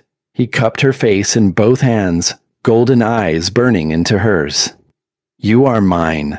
The world may take everything from me. Not you. Never you." "Then come back to me," she whispered. The kiss he gave her was desperate, claiming, a promise and a plea. Then he mounted and rode out, his elite guard following. Sarah watched until he disappeared from view. The mate bond stretched between them, pulling tight but holding strong. She pressed a hand over her heart, feeling his presence even at a distance. 3 days. She could survive 3 days. The first day passed quietly. Sarah stayed in the royal wing as promised. She read in the library, practiced her meditation techniques to control her power. Caius checked on her every few hours, his severe face softening slightly when he saw she was safe. That evening, Lord Mordain requested an audience. Caius frowned. The king left orders. No visitors. "I am not a visitor," Mordain said smoothly. "I am the king's advisor and head of the royal council. I have documents that require the queen's signature. Routine matters that cannot wait for his majesty's return." Caius hesitated. "It is fine," Sarah said, though unease prickled down her spine. "I will see him, but you stay in the room." Mordain smiled. "Of course, my queen. Propriety must be maintained." He entered carrying a leather folder. Documents spilled across the table as he explained each one. Trade agreements, grain allocations, all mundane. Sarah signed where indicated, only half listening. She did not notice when Mordain's hand brushed the wine decanter on the side table, did not see the faint shimmer of powder that fell from his ring into the glass. "You are doing well, my queen," Mordain said as she signed the last document. "The people already love you. Your power is remarkable." "Thank you," Sarah said, distracted. "May I offer you wine? You must be thirsty after all this reading." Before she could refuse, He poured a glass and offered it. Sarah took it reflexively. The wine was deep red, expensive. It smelled of blackberries and oak. She raised it to her lips. Caius's voice cut through the moment. Lord Mordain, that will be all. The Queen has other duties. Mordain bowed. Of course. Forgive the intrusion. He left, closing the door softly. Sarah set the wine down, untasted. Something about the interaction felt wrong. The way Mordain had pushed the wine, the eagerness in his eyes when she reached for it. She looked at the glass. It seemed normal, but her lunar intuition screamed danger. She picked it up carefully and carried it to the window. Moonlight streamed through, painting everything silver. Under the moon's light, the wine glowed faintly green. Poison. Wolfsbane concentrate. Enough to kill a normal wolf instantly. Enough to severely weaken even a Luna. Sarah's hand shook. The glass slipped from her fingers, shattering on the floor. Caius was at her side instantly. My queen, what's wrong? The wine, she breathed. Mordain poisoned it. Caius's face went hard as stone. He examined the spilled liquid, cursed viciously. Wolfsbane, concentrated. How did you know? The moonlight showed me. Sarah's mind raced.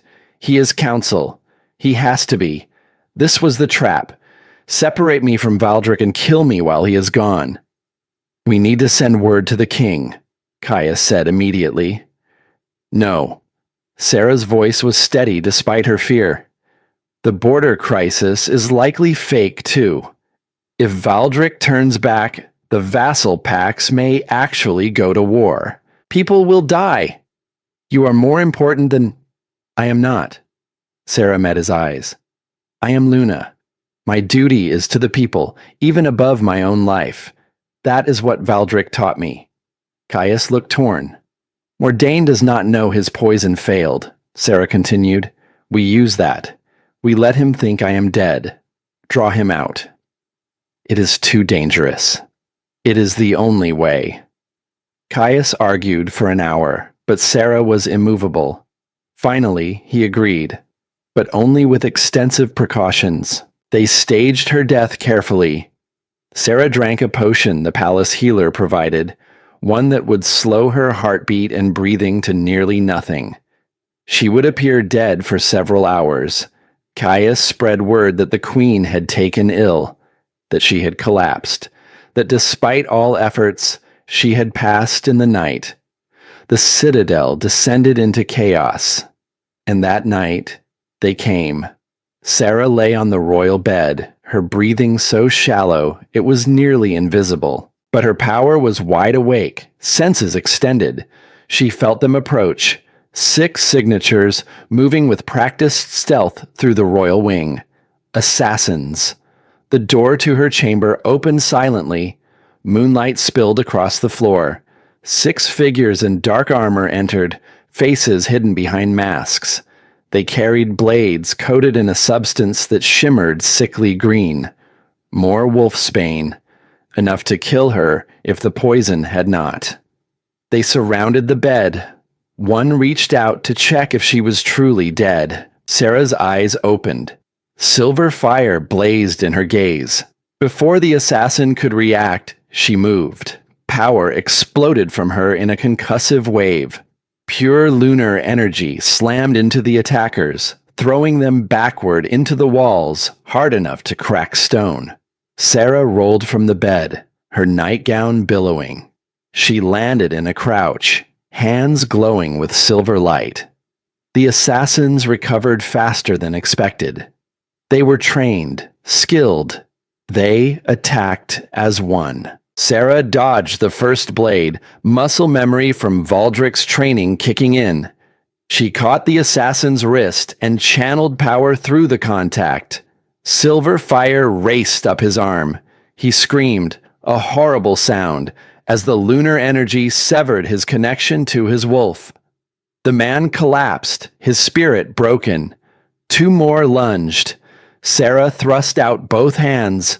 Tendrils of moonlight whipped from her palms like living things. They wrapped around the assassins' throats, constricting, not killing, but holding, rendering them helpless. The remaining three hesitated, seeing their comrades fall so easily. Then one pulled a crossbow, fired. The bolt flew straight for Sarah's heart. She raised a hand instinctively. Silver light formed a shield, solid as steel. The bolt hit it and disintegrated into ash. Power thrummed through her veins, vast and terrible. She was not the frightened Omega anymore. She was Luna, Argent blessed, divine, and she was done being hunted. Sarah unleashed her full power. The room exploded with silver light, bright as a sun. The remaining assassins screamed, clutching their heads as lunar energy flooded their minds. She did not kill them. Death was too easy. Instead, she severed their wolves, broke their spirits, left them as empty shells. When the light faded, all 6 attackers lay on the floor, some unconscious, others writhing and sobbing as they felt the void where their wolves used to be. Sarah stood in the center of the carnage, breathing hard. Her nightgown was torn, hair wild around her face. The door burst open. Caius rushed in with a dozen royal guards, weapons drawn. He stopped short, taking in the scene. 6 trained assassins, defeated. His queen, standing victorious. "You came," Sarah said breathlessly. "You screamed. I felt it through the citadel." Caius stared at her with something close to awe. "My queen, you just defeated 6 council assassins alone." Sarah looked at her hands. They still glowed faintly silver. "I was not alone.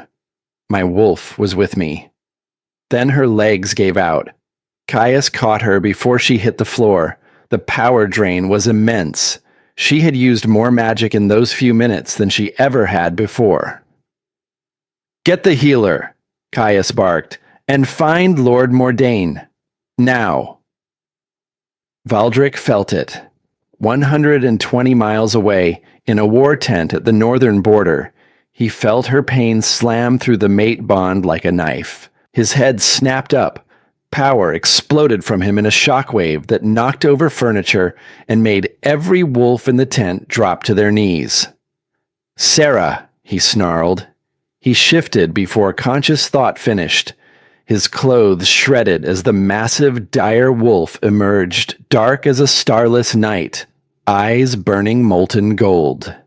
Caius had sent word hours ago. Poison attempt. Assassin attack. Queen alive, but weakened. Valdric should have turned back then, should have abandoned duty for mate, but Sarah had sent a message through Caius, begging him to finish what he started, to save the people who depended on him, so he had stayed, mediated, forced peace between the warring packs, and now he felt her terror, her pain, echoing through their bond. He ran, faster than physics should allow. Dire wolf form at full sprint, eating up miles in impossible bounds. His guards tried to follow, but could not keep pace. He ran alone, a shadow racing through the night, driven by primal need. Protect mate, kill threats, claim what is mine. The obsidian citadel appeared on the horizon as the sun rose. Valdric did not slow. He hit the gates at full speed. The wall exploded. Stone and mortar scattered like sand as the dire wolf tore through, unable to wait for gates to open. Guards scattered. People screamed. Valdric barely noticed. He followed the mate bond like a beacon, straight to the royal wing. The door to their chambers was locked. He went through it. Wood and iron shattered. The wolf burst into the room, snarling, searching for enemies to destroy. But the room was empty, except for Sarah. She sat in bed, wrapped in blankets, pale but alive. The healer hovered nearby with medical supplies. Sarah's eyes went wide. Valdric. The wolf shifted. bones cracking and reforming. The man stood where the beast had been, naked and shaking with residual rage. He was across the room in 2 strides, gathering Sarah into his arms, checking her for injuries with hands that trembled. "You are hurt," he growled, seeing the bandage on her ribs where a blade had grazed her. "I am fine," Sarah said softly. "It is just a scratch. I won, Valdric. I fought them and won." His arms tightened almost painfully. "I should have been here. You were where you needed to be, and I was strong enough to protect myself. You taught me that." Valdric pulled back enough to look at her. His eyes were still more gold than human, his wolf barely contained. "Tell me what happened. All of it." Sarah did. The poisoned wine, the staged death, the assassin attack. With each sentence, Valdric's rage grew colder, more controlled, more lethal. "Where is Mordain?" he asked quietly, the tone that meant death. "The dungeon," Caius said from the doorway, "along with the surviving assassins. We have been interrogating them. And they confirmed what we suspected. Lord Mordain is counsel. He has been embedded in your court for over a century, waiting. The moment you found your Luna, the order came to kill her before she could grow strong enough." Valdric's jaw clenched. A man he had trusted, a friend, a traitor. "Gather the court," he said. "All of them. In the throne room. 1 hour." Caius bowed and left. Valdric turned back to Sarah, cupped her face in both hands. "I am sorry. I failed to protect you." "No." Sarah covered his hands with hers. "You gave me the tools to protect myself. That is better than any guard. And now we finish this. Together." The rage in his eyes softened to something else. Pride, love, absolute devotion. He kissed her, gentle despite the violence still thrumming through him. "Together," he agreed. The throne room was packed. Every noble, every pack leader, every servant in the citadel had been summoned. They filled the vast space, whispering nervously. The Shadow King had returned in fury, and when he was angry, people died. Sarah sat on the Luna throne, the moonstone glowing softly beneath her. She wore formal attire, a gown of silver and white that caught the light like captured stars. Her hair was braided with silver thread, the streaks of white more pronounced now. She looked every inch a queen. Valdric sat beside her on his obsidian throne, power radiating from him in waves. His eyes were cold, his expression carved from ice. At the center of the room, chained to posts, knelt Mordain and the 5 surviving assassins. Caius stepped forward, unrolling the formal charges. His voice rang clear through the silent hall. "Lord Mordain, former advisor to the crown. You stand accused of treason, of conspiracy to murder the Luna Queen, of working as an agent for the Ancient Council, an outlawed organization dedicated to the extinction of the Argent bloodline." Mordain's face was bruised, his fine clothes torn, but his eyes held no remorse, only cold calculation. "The Council is eternal," he said. "We outlasted your genocide, Shadow King. We will outlast this too. Kill me. 12 more will rise to take my place." Valdric's expression did not change. "Then I will kill them too, and the 12 after that. I have time. Eternity, in fact." He stood, descending from the dais. Power swirled around him, shadow made solid. "You poisoned my mate. You sent assassins to murder her in her sleep." His voice dropped to a lethal whisper. "You tried to take the one thing in 500 years that made me feel alive." He stopped before Mordain. "There is no punishment severe enough, but I will try." He shifted. The dire wolf emerged, massive and terrifying. Its jaws opened, revealing teeth like daggers. One strike, Mordaine's scream cut short. Blood pooled on polished stone. The throne room was silent as death. Valdric shifted back to human form. Guards brought him a robe, which he donned with calm efficiency. He turned to the remaining assassins. You have a choice. Tell me every council member still alive, every location, every plan, and I will give you the mercy of exile. Or, one rasped, or you die as your master did. They talked. Names spilled out. Locations.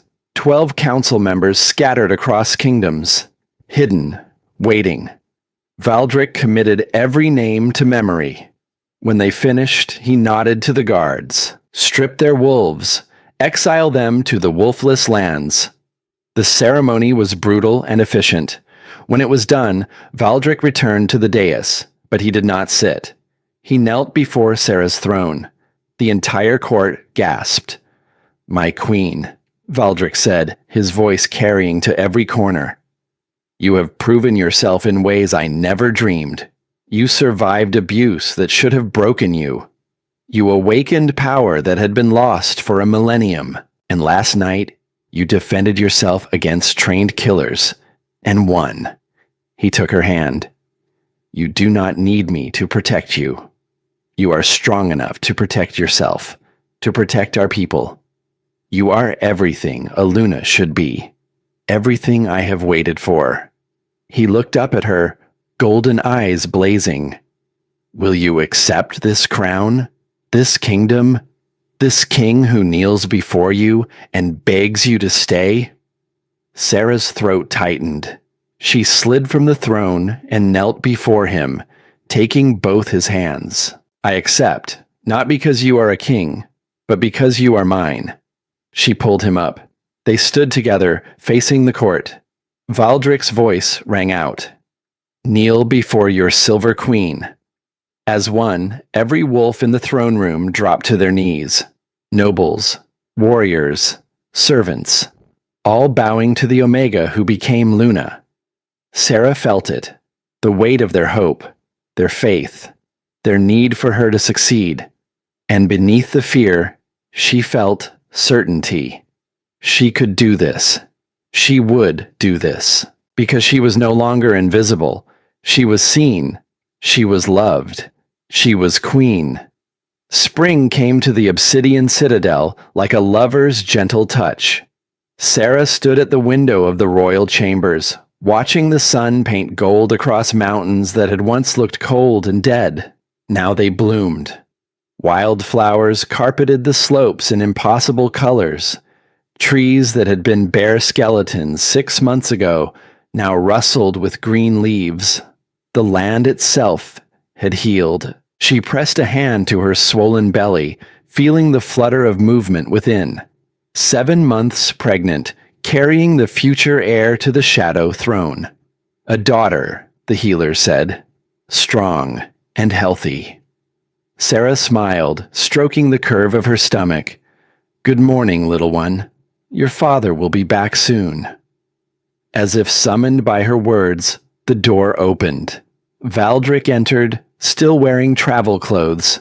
Dust from the road clung to his dark hair. He had been gone 3 days, hunting down another council member in the Western Territories. The last one.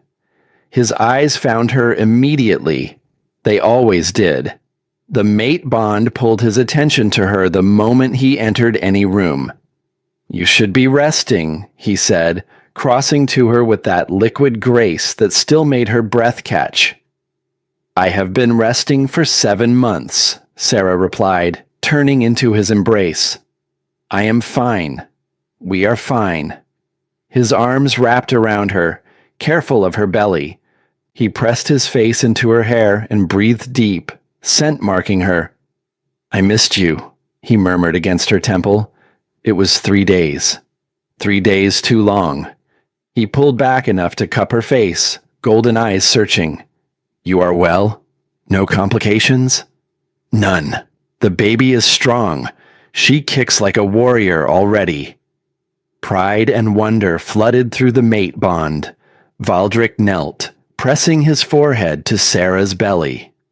"Hello, little moon," he whispered. "Your mother has been spoiling you while I was gone, I am sure." The baby kicked, as if in response. Valdric's face lit with that rare, genuine smile that transformed him from Shadow King to just a man in love with his family. Sarah ran her fingers through his hair, overwhelmed with gratitude. 6 months ago, she had been a slave who thought she would die invisible and forgotten. Now she was queen, mate, soon to be mother. The journey still felt impossible. "Did you find him?" she asked quietly. "The last council member?" Valdric's expression hardened. "Yes, he will not threaten you again. None of them will." He stood, hands settling possessively on her hips.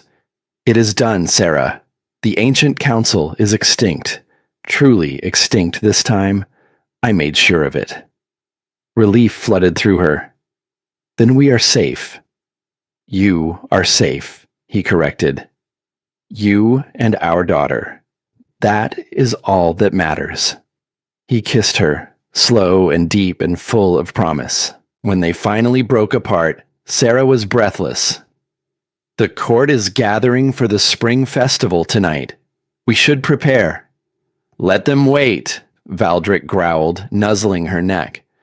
"I have been without you for 3 days. I need to reacquaint myself with my mate." Heat flooded Sarah's cheeks.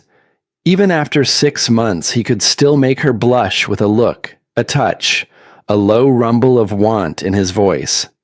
"We have duties," she protested weakly.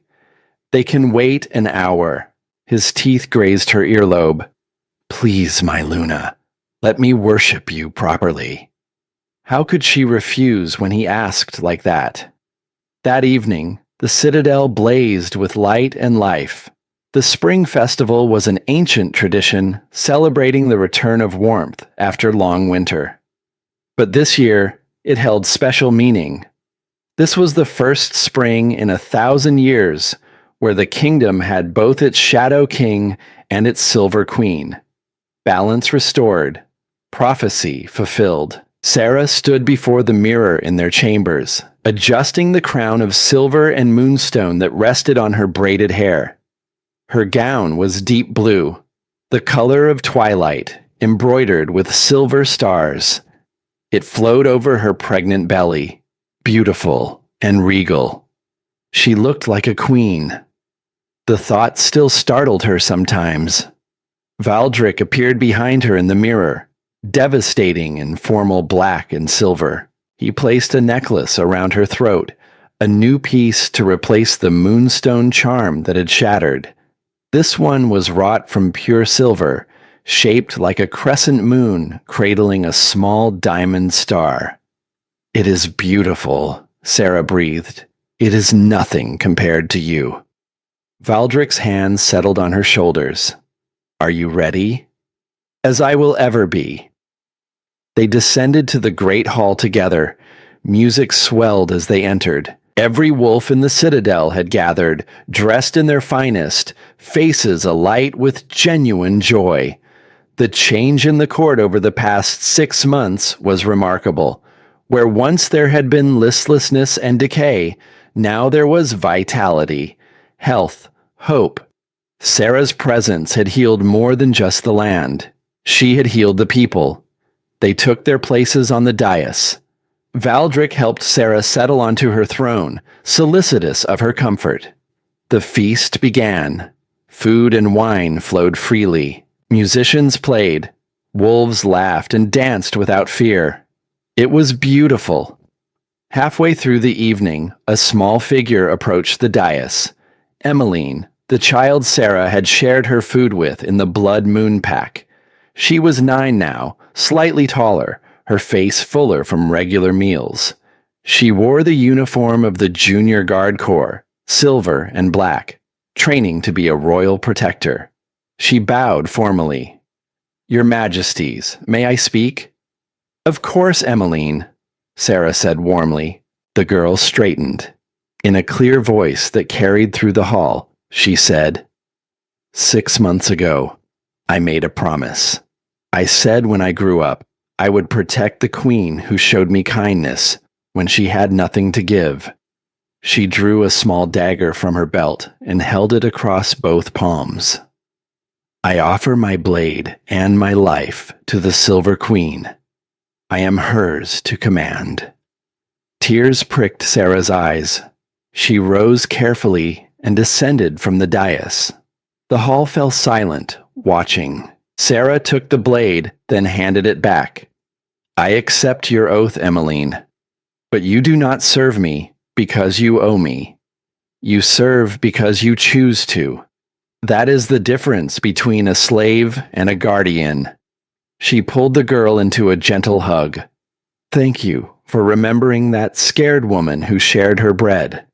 She needed your promise more than you know. Emmeline hugged her back fiercely.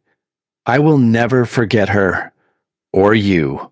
When Sarah returned to her throne, there was not a dry eye in the hall. Valdric took her hand and kissed her knuckles. Through the bond, she felt his love, his pride, his awe that she was his. The celebration continued late into the night. The next week, Sarah made a journey she had been both dreading and needing. She returned to the Blood Moon Pact territory. Valdric accompanied her, along with a full royal guard, not because she needed protection, but because he refused to let her travel alone while pregnant. The territory had changed. After Garrick's execution, Valdric had appointed a new alpha, a young wolf named Kieran who believed in strength through compassion rather than fear. Under his leadership, the pack was rebuilding. Slowly, carefully. They arrived at midday. The pack assembled in the courtyard, the same place where Sarah had once knelt invisible among hundreds. Now they all bowed as she stepped from the carriage. Kieran greeted them formally. Your Majesties, welcome. It is an honor to host the Silver Queen. Sarah smiled. Thank you, Alpha Kieran. I have heard good things about your leadership. I try to follow the example set by our queen, he said earnestly. Kindness and strength in equal measure. He led them through the pack house. Sarah noticed the changes immediately. The halls were cleaner, brighter. Servants walked without fear. Children played in the corridors, their laughter echoing. It was healing. But Sarah's true purpose lay elsewhere. She asked to see the old servants' quarters, the basement where she had lived for 18 years. Kieran's face darkened. Your Majesty, that area is not fit for... I need to see it, Sarah said quietly. Please. He nodded and led them down. The stairs were as narrow and dark as she remembered. The air still smelled of damp and mildew. Her old room stood at the end of the corridor. The door hung open. Sarah stepped inside. It was exactly as she had left it. The pile of rags that had served as her bed. The loose floorboard where she had hidden her mother's things. The single candle stub on the floor. This space, barely large enough to lie down in. This had been her entire world. Looking at it now with a queen's eyes, she felt rage. How had they kept a child in this? How had anyone thought this acceptable? But beneath the rage, something else. Gratitude. This room had not broken her. It had taught her to survive, to find strength in small kindnesses, to cherish what little she had. It had made her who she was. Sarah knelt, her pregnant belly making the movement awkward. She pressed her hand to the cold stone floor. Thank you, she whispered, to the girl she had been, to the suffering that had forged her, to the survival that had brought her here. Then she stood, turned, walked out, and closed the door behind her. Valdric waited in the corridor. He took her hand without a word, understanding what she needed. They climbed back up into the light. Outside, Several of Sarah's old tormentors waited. Wolves who had kicked her, starved her, laughed at her pain. Under Kieran's new rule, they had been demoted, given the jobs Sarah once held, scrubbing floors, emptying chamber pots, serving others. When they saw her, they dropped to their knees, foreheads pressed to the ground, terrified she had come for revenge. Sarah stopped before them. Let them wait. Let them feel the fear she had lived with for 18 years. Then she spoke. Rise. They looked up, shocked. The past is done, Sarah said. You cannot change what you did, but you can choose what you do now. Alpha Kieran is giving you a chance to build something better. Do not waste it. It was not forgiveness, not quite, but it was mercy. She walked past them without another glance. In the courtyard, one final task awaited. She had brought something with her, a small box, carefully wrapped. Inside was a scrub brush, old and worn, bristles bent from years of use. The same brush she had used to clean the great hall floor on her knees. Sarah set it on the ground in the center of the courtyard. Then she channeled lunar power into her palm. Silver fire blazed. The brush caught, burning bright and hot. She watched it turn to ash, letting it symbolically destroy that part of her past. The girl who had scrubbed floors was gone. The queen stood in her place. When the last ember died, Sarah turned to Valdric. I am ready to go home now. He smiled and offered his arm. Then let us return to our citadel, my love. Our people await their queen. They rode out together, leaving the Blood Moon territory behind. Sarah did not look back. Their last night in the Blood Moon territory, Sarah could not sleep. She stood on the balcony of the guest chambers, looking up at the full moon. It hung heavy and silver, painting the world in ethereal light. She felt her wolf stir, responding to the lunar call. Cannot sleep? Valdric's voice came from behind her. Sarah turned. He stood in the doorway, bare-chested, hair loose around his shoulders. Beautiful and feral and hers. Too much on my mind, she admitted. He crossed to her, wrapping his arms around her from behind. His hands settled on her belly, cradling their daughter.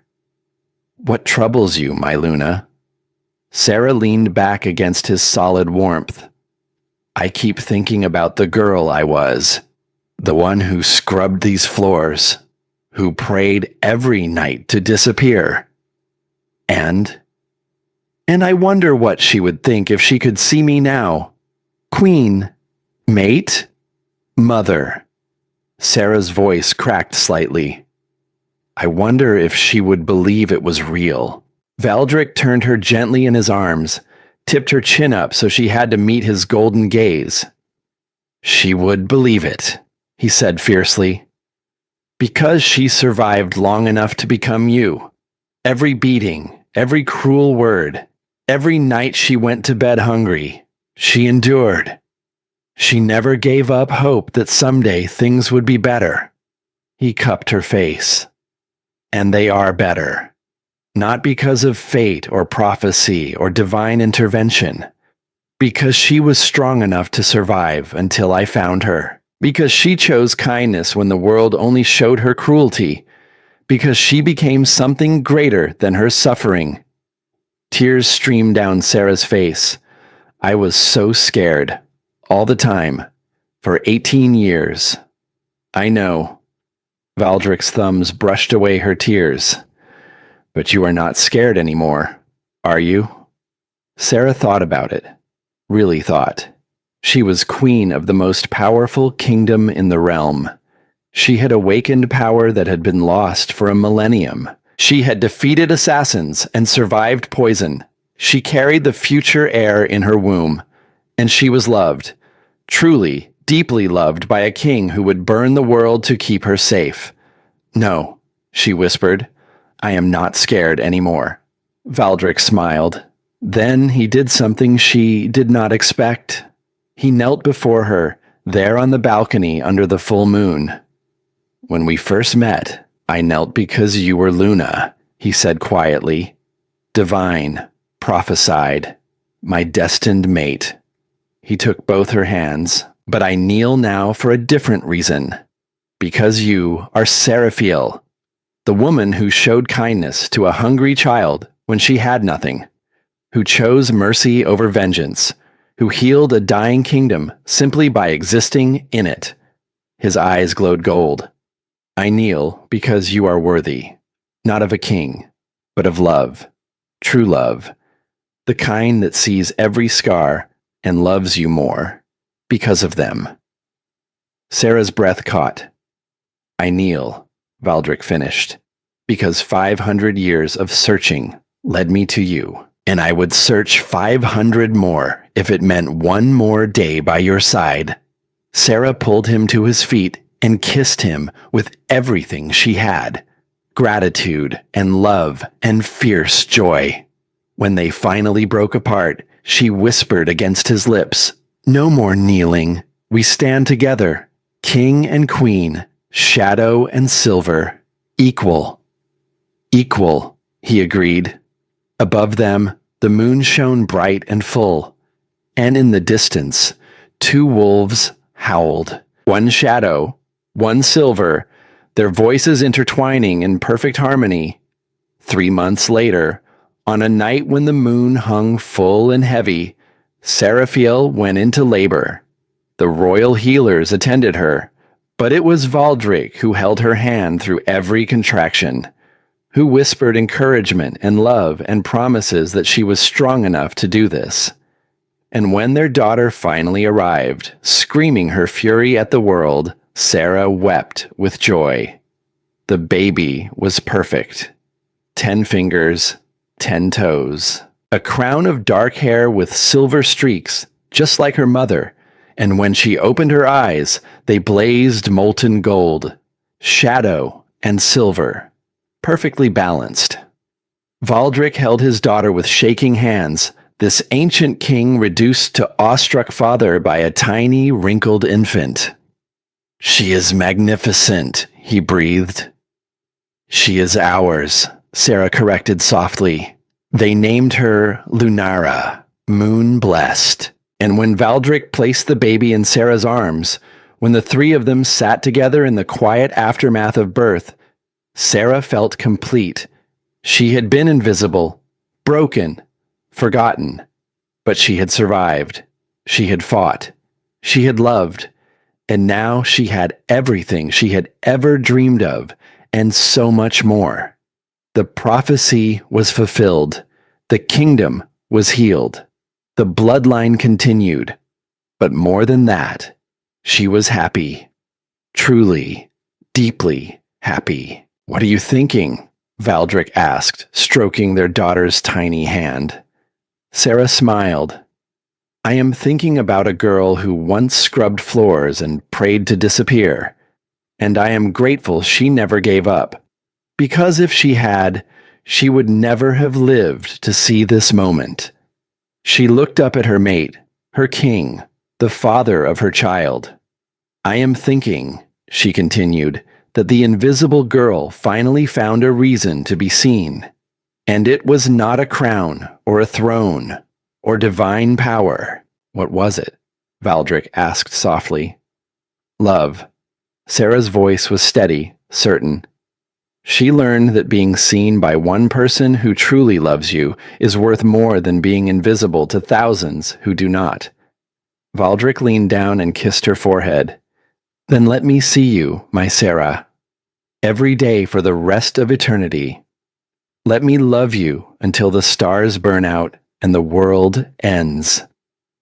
"Always," Sarah promised. And as the moon rose full and bright outside their window, as their daughter slept peacefully between them, Seraphiel thought of the girl she had been, the one who had danced when they mocked her, who had awakened when they tried to destroy her, who had loved when the world showed her only cruelty. that girl had become a queen. And her story would be told for 1,000 years. A testament that even in the deepest darkness, a single spark of hidden light could change the world, proving that love, true love, was the most powerful magic of all.